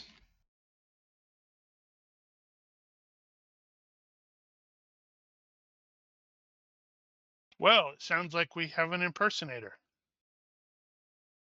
Let's see. So, Nain, he's sent me a note saying something has come up and he's had to drop, unfortunately.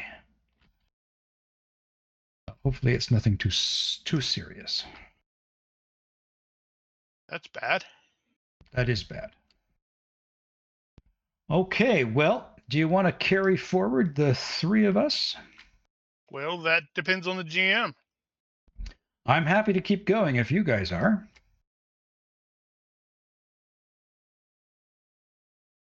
Hori? I'm good. I'm good either way. All right. Ronki. FX, you good to keep going? Yeah, I'm good. Okay. All right. Well, we'll hope things are things. We hope things are good with things. Okay. So we are going to carry on. Let's see here. We've got that's what your carousing and sort of hobnobbing with people has brought you to. So yeah, none of these are Gandalf's usual haunts. And Nain had succeeded in a history check, and so what I will share with you, what he was going to share with you, is that let's see here about Deadman's Dike. 1 second.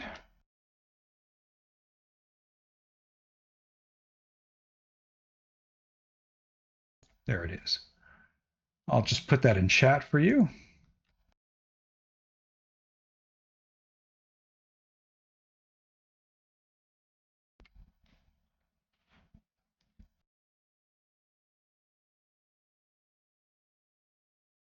So I'll let you have a read of that, but basically, Deadman's Dike is connected with a very old Downs. Yeah, the North Downs.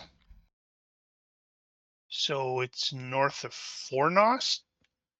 Or around there? I think Fornost is ruins?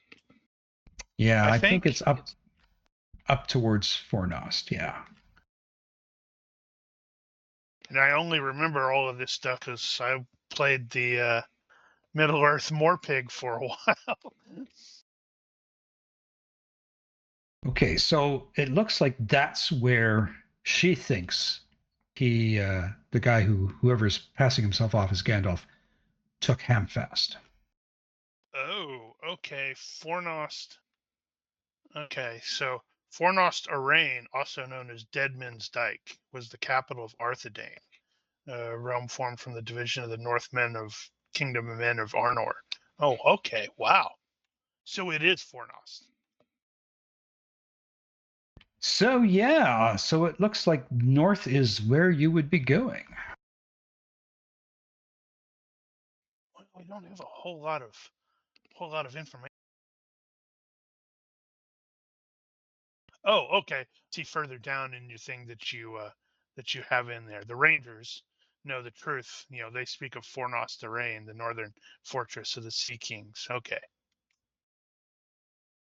So when she says Man's Dike, in that case, Caladorn is probably automatically going to be thinking, "Oh, Fornost, lost Yeah. Fornost." I had family a long time ago who died there.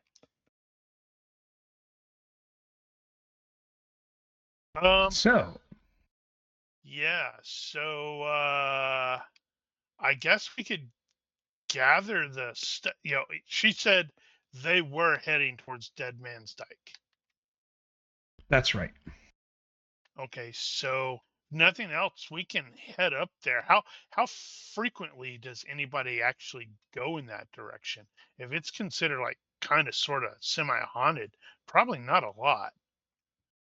No, and in fact, this would require you to get some tracking underway to pick up a trail heading north from town. Luckily, I have in a 16, so I am moderately competent with it. Okay. So it's going to be at -4, just given the length of time since they left, because she said it's been a couple of weeks. But if you're Okay, hold on. Tracking has additional stuff. Which, damn it, I didn't copy in there properly. Modifiers. So -5 if the trail is more than a day old, -10 if more than a week old, +3 if you're following a man, or +6 if following a group of men. So when did she say it was? she said it was 2 weeks ago. Okay, so that's -10, but it's a group of men, so that's +6. So that brings it. Yeah, you're right, -4. Yeah, Wow, it's like you did the math beforehand. I might have, maybe.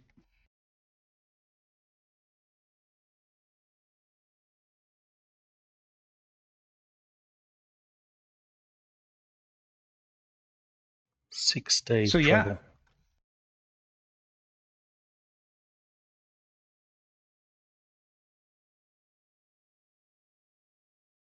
Sorry, I was adding modifiers.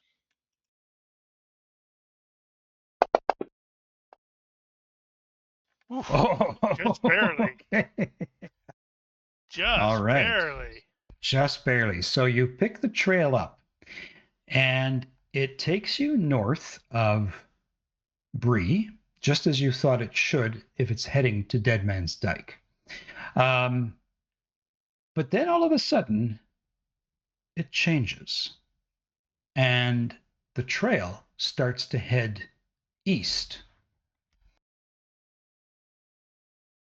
And the trail starts to head sort of to the northeast about here.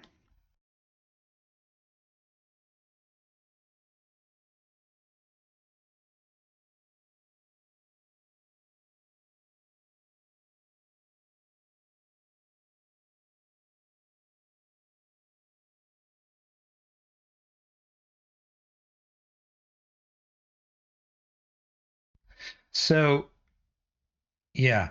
So after the first 40 miles. We're going to have you do another tracking roll, but this time it's just going to be an ordinary tracking roll.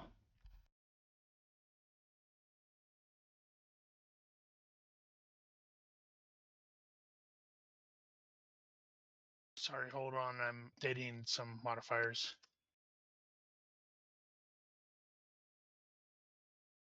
Okay, so just straight tracking. Just straight tracking. Success by 5. So you easily continue to pick up their trail and excuse me, what I wanted to hit. And it starts to turn eastward about there. And almost as the bird flies, seems to keep going east. Is that the first we went to where we fought the troll? That's correct, yeah. Okay. So I'm definitely going to be keeping everybody in aware of what I'm seeing. Because hey, you know, I got to do the cool Aragorn tracking stuff. The Hobbit lie here. So again, we're just going to have everyone take a roll again, but you're now the guide, and it sounds like I needed to be the hunter too, because yeah, Hori didn't have the appropriate skills. So what I'm going to ask you to do is to do a navigation land roll, and let's see how well you do. Okay, so that's actually something I wanted to double check. So I think I wanted to, if we had a compass or map of the area, because I seem to recall that actually affects the nav roll. I think compass is a +2 and map is a +1. And if I, I don't have those, but did want to see about having purchased them in Bree. I was realizing there's a bunch of stuff I needed. It's considered base equipment. I think if you look at it, so like technically you need to have the compass or the map to make your navigation rolls. Is the way I always thought of it. So compass is TL6. We're not even near there. So I guess you just have the map. Yeah, you have area knowledge though, this entire area, do you not? This based off the player map, area door. Yeah, I do have player area knowledge, area door. Yeah. So I mean, you've got area knowledge of the whole area. Okay, so I'll just do the straight nav then. I think so. And I failed by 2. Okay. Sweet. So you guys are going to get to here. Time for an ambush. And there's going to be an event. So the event target thing? Yeah, so what we're going to do is, okay, so it's going to be the scouts who have to make the rolls, but we got to figure out what the actual, yeah, and because it's occurring, well, yeah, sort of. Because it's occurring in the Midgewater marshes, I'm going to have you roll a second time. For which one? For the journey events. We'll take the worst. So What's ill choices. Worse? Ill choices is worse. What's their definition of ill choices? Sure. I mean, going through the marshes is a bad choice. Yeah. So ill choices.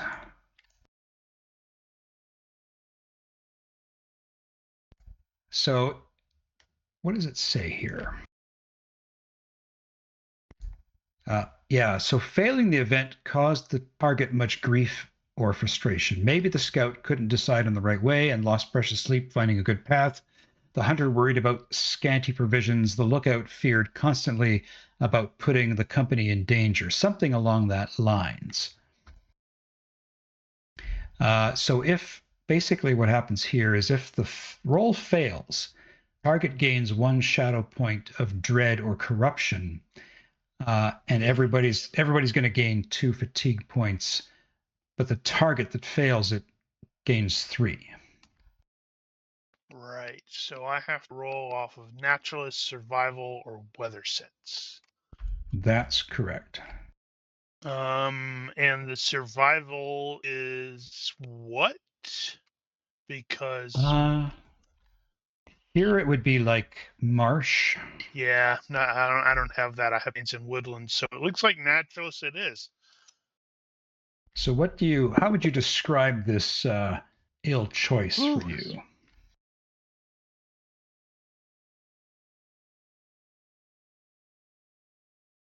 That's a tough.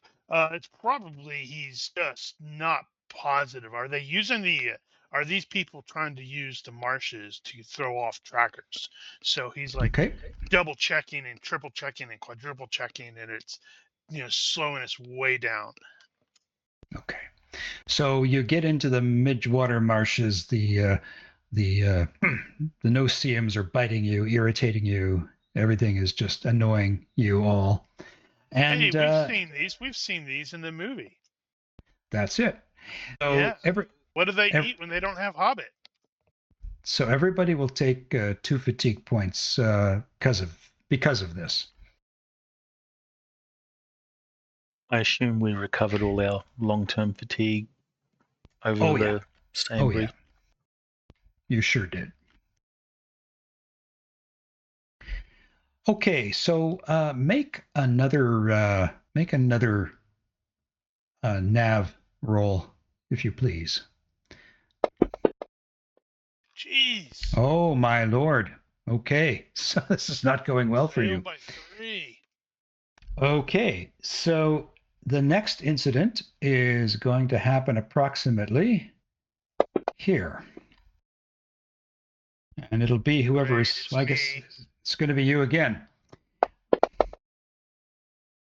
Oh no. Well, again, this is going to be the crappy thing. You have to take the worst, and that is the worst you can possibly get. Yep. Okay. So, terrible misfortune. Ambushed. Terrible misfortune. So, terrible misfortune. Something went so badly that the company is trudging wearily, and the target of the event risked being seriously harmed. The hunters were injured when a prey proved to be too dangerous. The scouts suffered harm from the extreme cold or weather. A lookout fell from a tree while standing watch, something of that nature. And here's how bad it is. If you fail this roll, you take 1d6 plus 2 damage, but everybody takes 3 fatigue. So we're taking the 3 fatigue regardless? You're taking 3 fatigue regardless. Oh, man. Okay, so where'd it go? Hunters, tracking, traps. So I need to use either tracking or traps. Tracking it is. Easy peasy. All right, so you don't take any damage. He was in the process of going for, it's like, good, it's a pig, and then he's closing in and he sees how big the footprints are, and realize, no, that's not a pig. That's a very angry boar, and we are not equipped to deal with an angry boar right now. So let's not hunt that pig. Okay, all right. So you continue on your way east. The tracks take you, and as you guys are pushing through the various ground, and you're of course realizing that it's getting hilly, and there's lots of hills and dales, and it's just really slow going.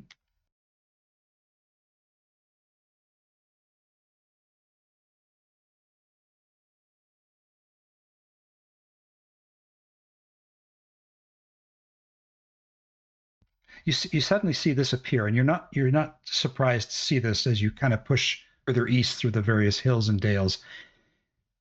You see this.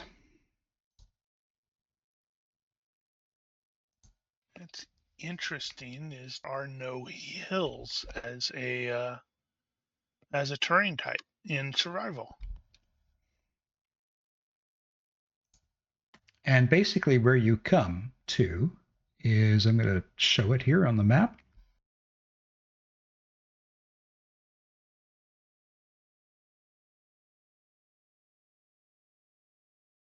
And you instantly recognize this as the House of Farrell. Why do we recognize it as such? Well, you do. Nobody else does. House of Farrell. Why is it the House of Farrell? Is that the guy who's in charge? That's to whom this house belongs. And I'm going to share this with you, Caladorn. You can read this to everyone. Oh, right. We have to pause while looking at it. Right. The House of Farrell. The farmer Farrell and his kin. They live on the edge of the wild, for Farrell has no great love of people, which I understand. His sons will bring their cart into the market at Archet. Where's Archet? Every few months, but they scowl all the while, as if meeting with anyone not of their family is a great imposition. Yeah, I don't see Archet anywhere. Yeah, so Archet, these are all little towns that are just around Bree. Right, yeah. In years past, Farrell's father gave grudging shelter to passing rangers, but of late, rangers are more likely to be told to stay off his land or get off his land, lest he set the dogs on them. Still, while rude and unpleasant, he's not in league with any evil forces that we know, and he may dislike his fellow man, but he is no friend of orcs. So we can at least maybe see if he will provide us some shelter. If not, that's fine. So what you see, however, is smoke rising from obviously a building on his property that has been on fire, or has the fire subsided, but there is the smoldering remains. There is smoke coming from the chimney. We're going to say that let's say it's about just later afternoon, maybe mid to late afternoon.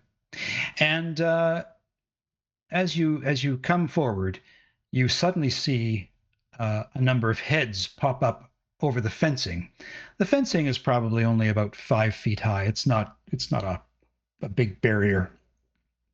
But you suddenly see these heads pop over, and you see longbows being drawn back, and shouts from the walls to say, "Stop! Don't come any closer, or we will fire." "Ho, Master Farrell! It is I, Caladorn, Ranger." "What do you want?" "We are tracking some miscreants, and it seems you have had some trouble."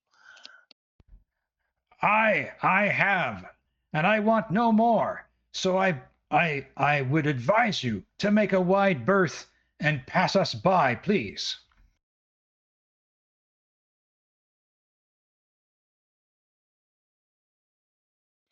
If that is your wish, we shall do so. But could we ask you a few questions regarding the miscreants we are potentially following? Not potentially, we are following. You mean like the ones that attacked my property the other night? Oh, okay. Well, what can you tell us of them? Were they led by a man with a blue hat and silver scarf? That bastard. Well, and he looks down at you all. You might as well come in then. At least you can get out of the damn wind, and I'll tell you what I know. That is greatly appreciated. So the I have to gates totally tell Nain, please, you shouldn't talk at all. So he opens the gates to his compound. You see a farmhouse. You see a little barn, the burning remains of what would have been an outbuilding. There's some rows of hedges along the fence line. He's got a large garden space. And you can see at intervals along the fence line, you can see that there are ladders set up so that people can get up there to cover the ground out from the fence line. This is Farrell.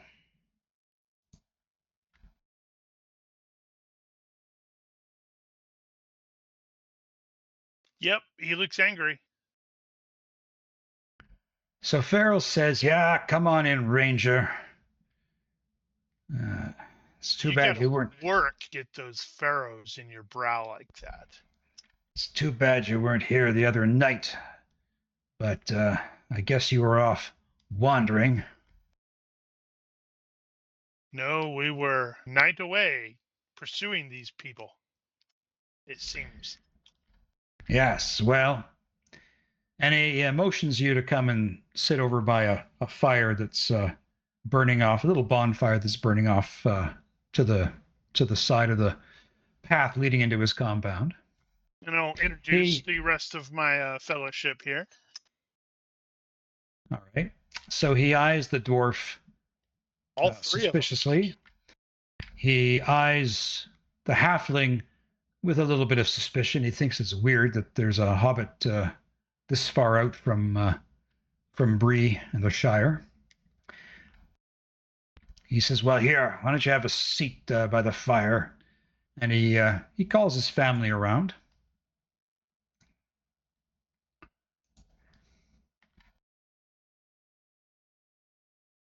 I was about to say, if Elle had the scowly face, then I was going to be super impressed. So he says, "Yeah, come have a seat." And he's got his sword, and he's kind of got it in his hands, as you see. "Well, you tell me, who were you following and how many?" First, it was this fake wizard who was apparently sort of abducted a local from Bree. But it sounds like he may be involved your brigands. Yeah. You say you know him. "Well, I only know what I saw." He says, "Troublemakers, bandits, bold as brass. I don't even trust many who are on the road to the south. The road's not what it used to be. Too many folk, if you ask me. Dwarves clanking along with their axes and their gold lust, bardings with their fine cloaks and airs, and all manner of mountain strangers bringing their odd ways and foreign tongues. You can't spit without hitting someone who doesn't belong." And he shifts on his bench. "And yet, curse it, now more recently there's no one on the road anymore. Empty as a tomb these last month or so. You'd think the world had gone quiet, but no, it's just the wrong sort of quiet. The kind that means trouble. Outlaws, that's what it is, lurking in the hollows and in the woods, waiting for decent folk to pass. Someone ought to do something about it." And he casts a very stern gaze at you. But no one seems to. And someone is planning on doing something about it. "Orcs and goblins crawling out of their holes, bandits. Mark my words. Stirs. The world's gone sideways. No one's got a spine to set it straight." So he stares into the fire, and his fingers tighten around the hilt of the sword. "The only folk I've seen lately are the ones who tried to climb over my wall last night. Outlaws. They came up the hill, quiet as fog. Thought they'd help themselves to my chickens. Farwell, my son here, spotted them first. Sharp lad. Raised the alarm before they got inside. They had weapons, bows and spears and clubs and the like. Struck at my family, they did, so we struck back. Me and my boys, we gave 'em what for. Drove 'em off before they could do worse. Didn't kill any, as far as I know, but I reckon a few won't be walking straight for a while." The fire crackles, and one of the dogs lifts its head, its ears twitching. But Farrell doesn't move. If you're looking for wizards or pipe smokers, you've come to the wrong hill. But there's someone out there, I can tell you. And I suspect they're going to be back. From what direction did they? Further to the east, closer to the road. Does that track with the tracks that we were following? Pretty much, yeah. The tracks, however, kind of petered out by the time you got here to Farrell's house. You couldn't But they were quite see them definitely continuing coming on. in that direction. Oh, yeah, yeah. Well, then I think Caladorn probably mentioned that. Point out, it's like, well, it seems like the fellows that we were pursuing were trying to link up with them. So Farrell, the younger son, he says, I saw a tall, bearded old man with a pointy hat. He seemed to be directing the attack. well, there you have it. Yeah, well, I think Gandalf's a big fraud anyway. Fireworks and cheap tricks is all that old man's known for. This is not Gandalf. This is Yeah, someone well, claiming to be Gandalf. maybe that is, but I've seen no good come out of any of these wizards.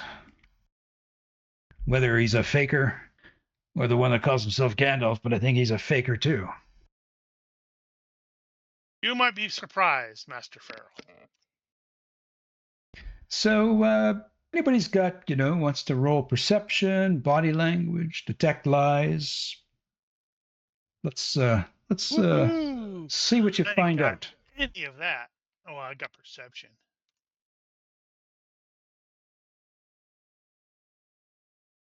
Yeah, so perception, body language, detect lies. I could detect lies with an axe.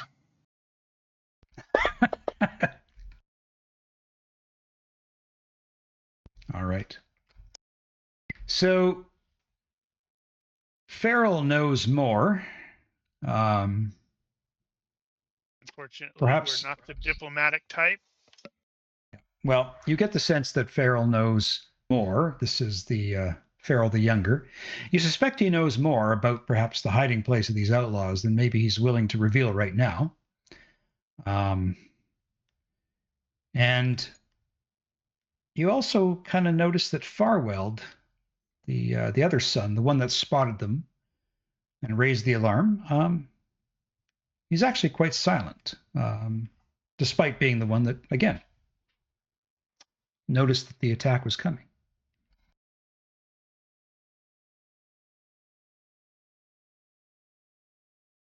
Well, I don't necessarily want to engage them while their dad is here, because he's a very, very mean man.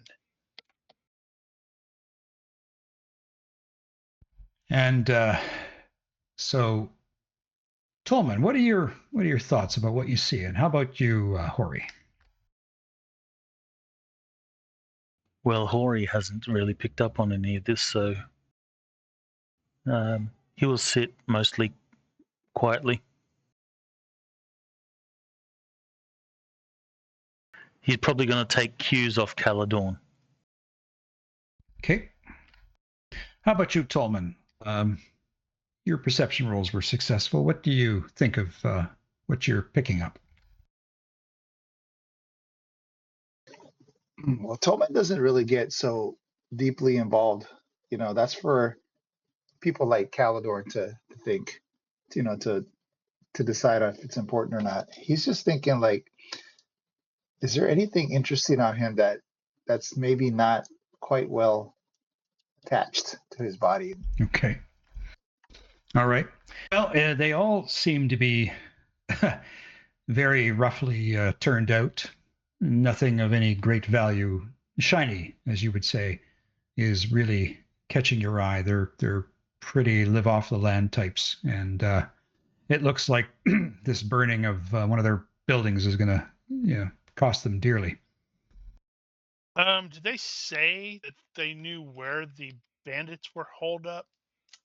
I can't remember. I don't think they did. No. They didn't say anything about that. I think Caladorn will ask that. to see if they have any idea where these bandits may be based out of.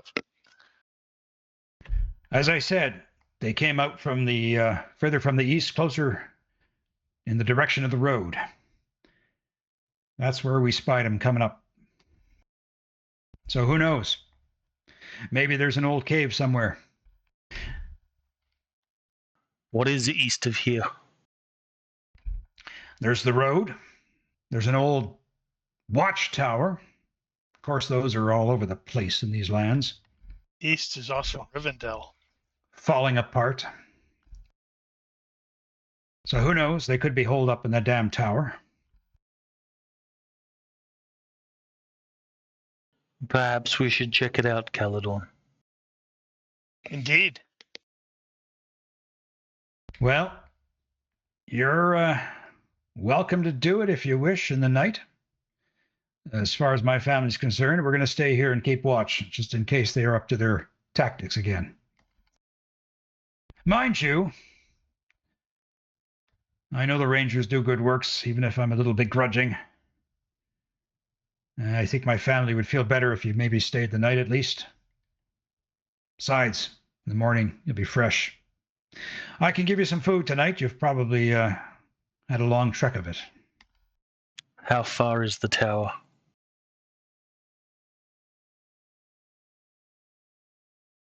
Rugs, while the GM checks his map.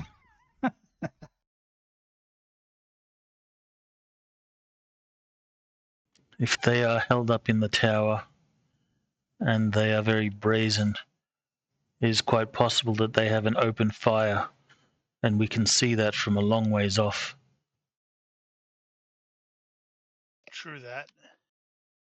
If the tower is not too far, if the tower is not too far and we see a fire, we can return here for the night and then travel to the tower in the morning, once rested. He says the tower is only a few miles from here, not far at all. It's just a little off the road. Then we might be able to see it from here. No, unfortunately, the way the land folds and rolls, you can't see the tower. If somebody did have maybe a light at the top of it, you could probably see where it is.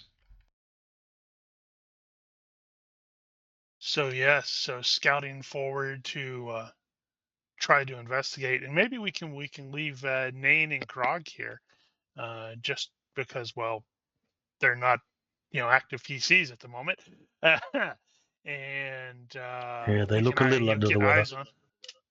They get eyes on. Well, can just make the argument that they're there to augment the family's defenses as necessary. Besides, sure. they're doing that weird standing, swaying back and With their forth hands a lot. the hands on their waist, just staring off into the distance. Yes, it's a little creepy sometimes.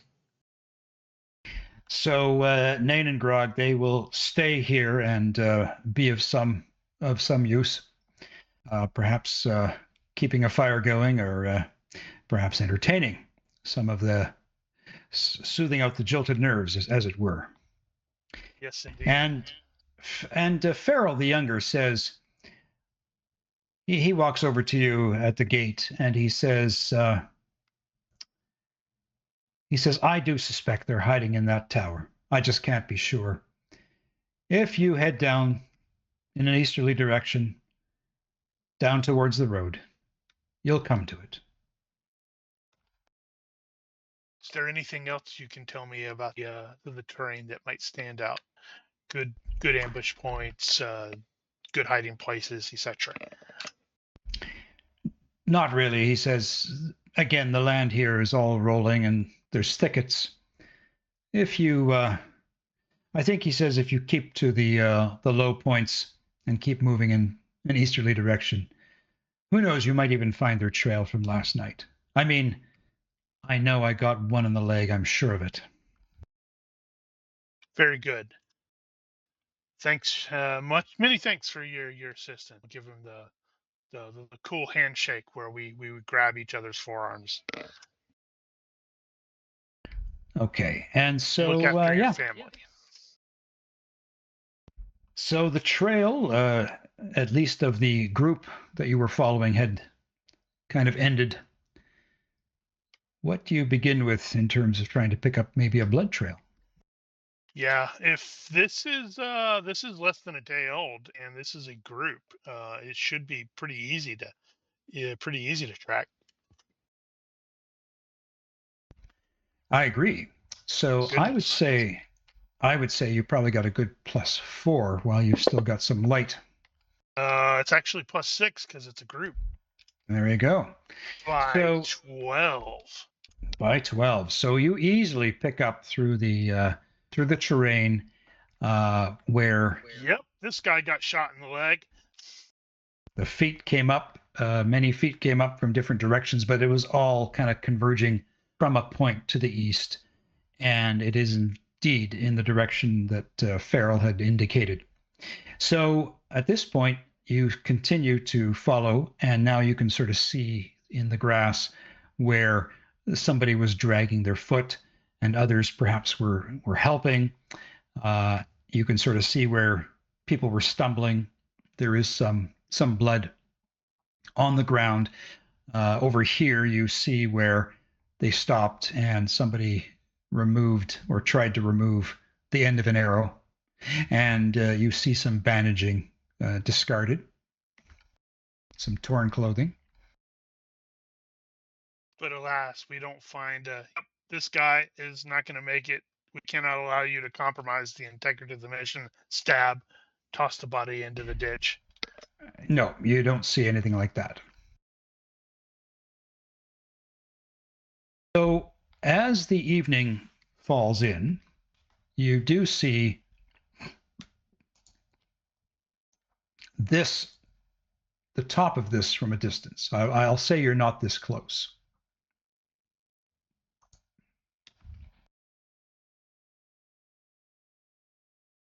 And then we will get down and hide and observe for a bit. Okay. I know Caladorn and Tolman are really good at stealth. What about Hori? Hori's pretty Actually, I good, think except Tolman he has heavy armor, so it makes a bit of noise. Yeah. I think Tolman's actually a lot better than I am. What's the rule for stealth in armor? It's half the DR or encumbrance, whichever's worse. I think that's the rule. I think it's twice the encumbrance. Yeah, penalty equal to your encumbrance level. No, so it's just encumbrance. I believe that martial arts or low tech expands on that and says it's half the we don't DR or have that. something. I'm just See, I don't think that makes any sense, half the DR, because you could get magical DR. And, it's like, okay, well, hey, I've got magic DR of 10. Why am I at -5 when I'm wearing this super awesome elf chain that is, hard as dragon scale and, light as a feather? I'd say it wouldn't It include should the be magical encumbrance. component. As you look at the tower, I'll just ping it for you on the image. You do see smoke billowing from this side. It's really low, but it's kind of billowing up from this bottom part of the tower. There aren't any windows or arrow slits per se. It looks like a tumble down tower with the top broken open to the elements. And you don't know about any further entrances except for the one that you see in the image. Well, I can see quite well in the dark, but I can't say the same for everyone else. Yeah, It is Caladorn obvious and they are Tolman there. both are not.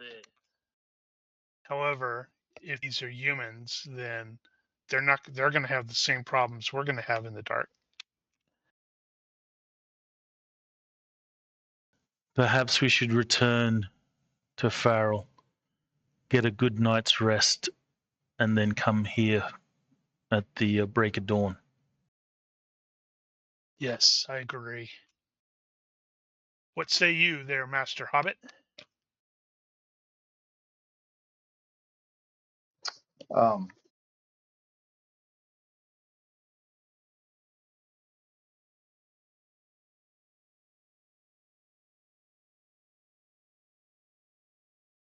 We didn't catch that if you said something.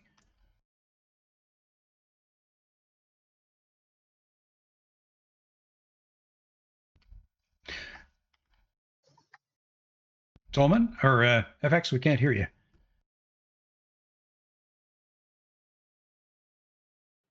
Do you want to attack them now in the dark, or come back Pushing in the wrong morning? button. you guys can't hear me? Hey, we hear you now. Oh my god. Button again. I like the dark. The only real problem I can see with that is we are down quite a number of fatigue points.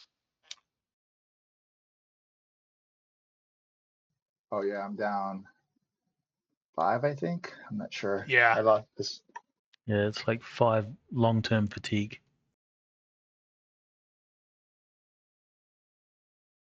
So we're coming here in the morning after we have slept and recovered that, I think would be wiser. Well, you're the boss, Caladorn. Ooh, that voice. Ooh.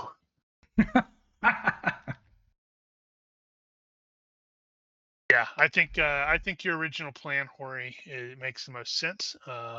Withdraw quietly, return to their home, rest. But we do need to make sure to have a watch up, in case they decide to make another go at it, and then strike here in the morning.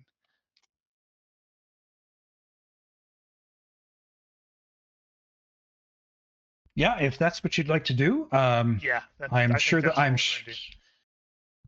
family will be relieved that you return. Correct me if I'm wrong, Rocky, but Hori actually does have the tactics skill. Is that correct?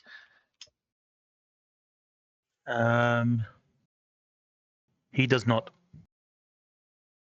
All right. Okay, so we're just winging it. Good deal. I think what I'm going to do is draw the game to a close, because if we get into combat, you're not going to really have the support of Understood. Name, and we can hope that things can rejoin us on our next venture. Is that okay with everyone else? Sounds good to me.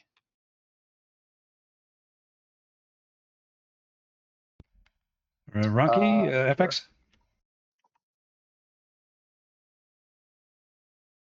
Sorry, I was AFK for a second there. I was just going to say, I think we'll call it, because I think if we end up getting into combat, you guys are going to be down, having things here to play Name. All right. I'm easy. Okay. Yeah, I think we'll call it for the night, and hopefully things can rejoin us the next time we pick it up. But we'll have you returning back to the farmstead to get rest. And if there is an attack in the night, you'll at least be there to assist with the defense. Indeed. So why don't everybody take 2 character points? Already spent them. I am going to put 1 point in diplomacy to put it at a whopping 9, and 1 point in public speaking storytelling to put it at 10. Okay. Which both of those I used tonight. Excellent. So we'll just make sure things knows to collect 2 CP, and we will call it. So if you're watching this, thank you. And if you have questions, corrections, suggestions, feel free to leave a comment here or find us on Discord. Please consider liking and subscribing to our YouTube and Twitch channels. And thank you for watching. Olympus out. Bye-bye. Bye-bye.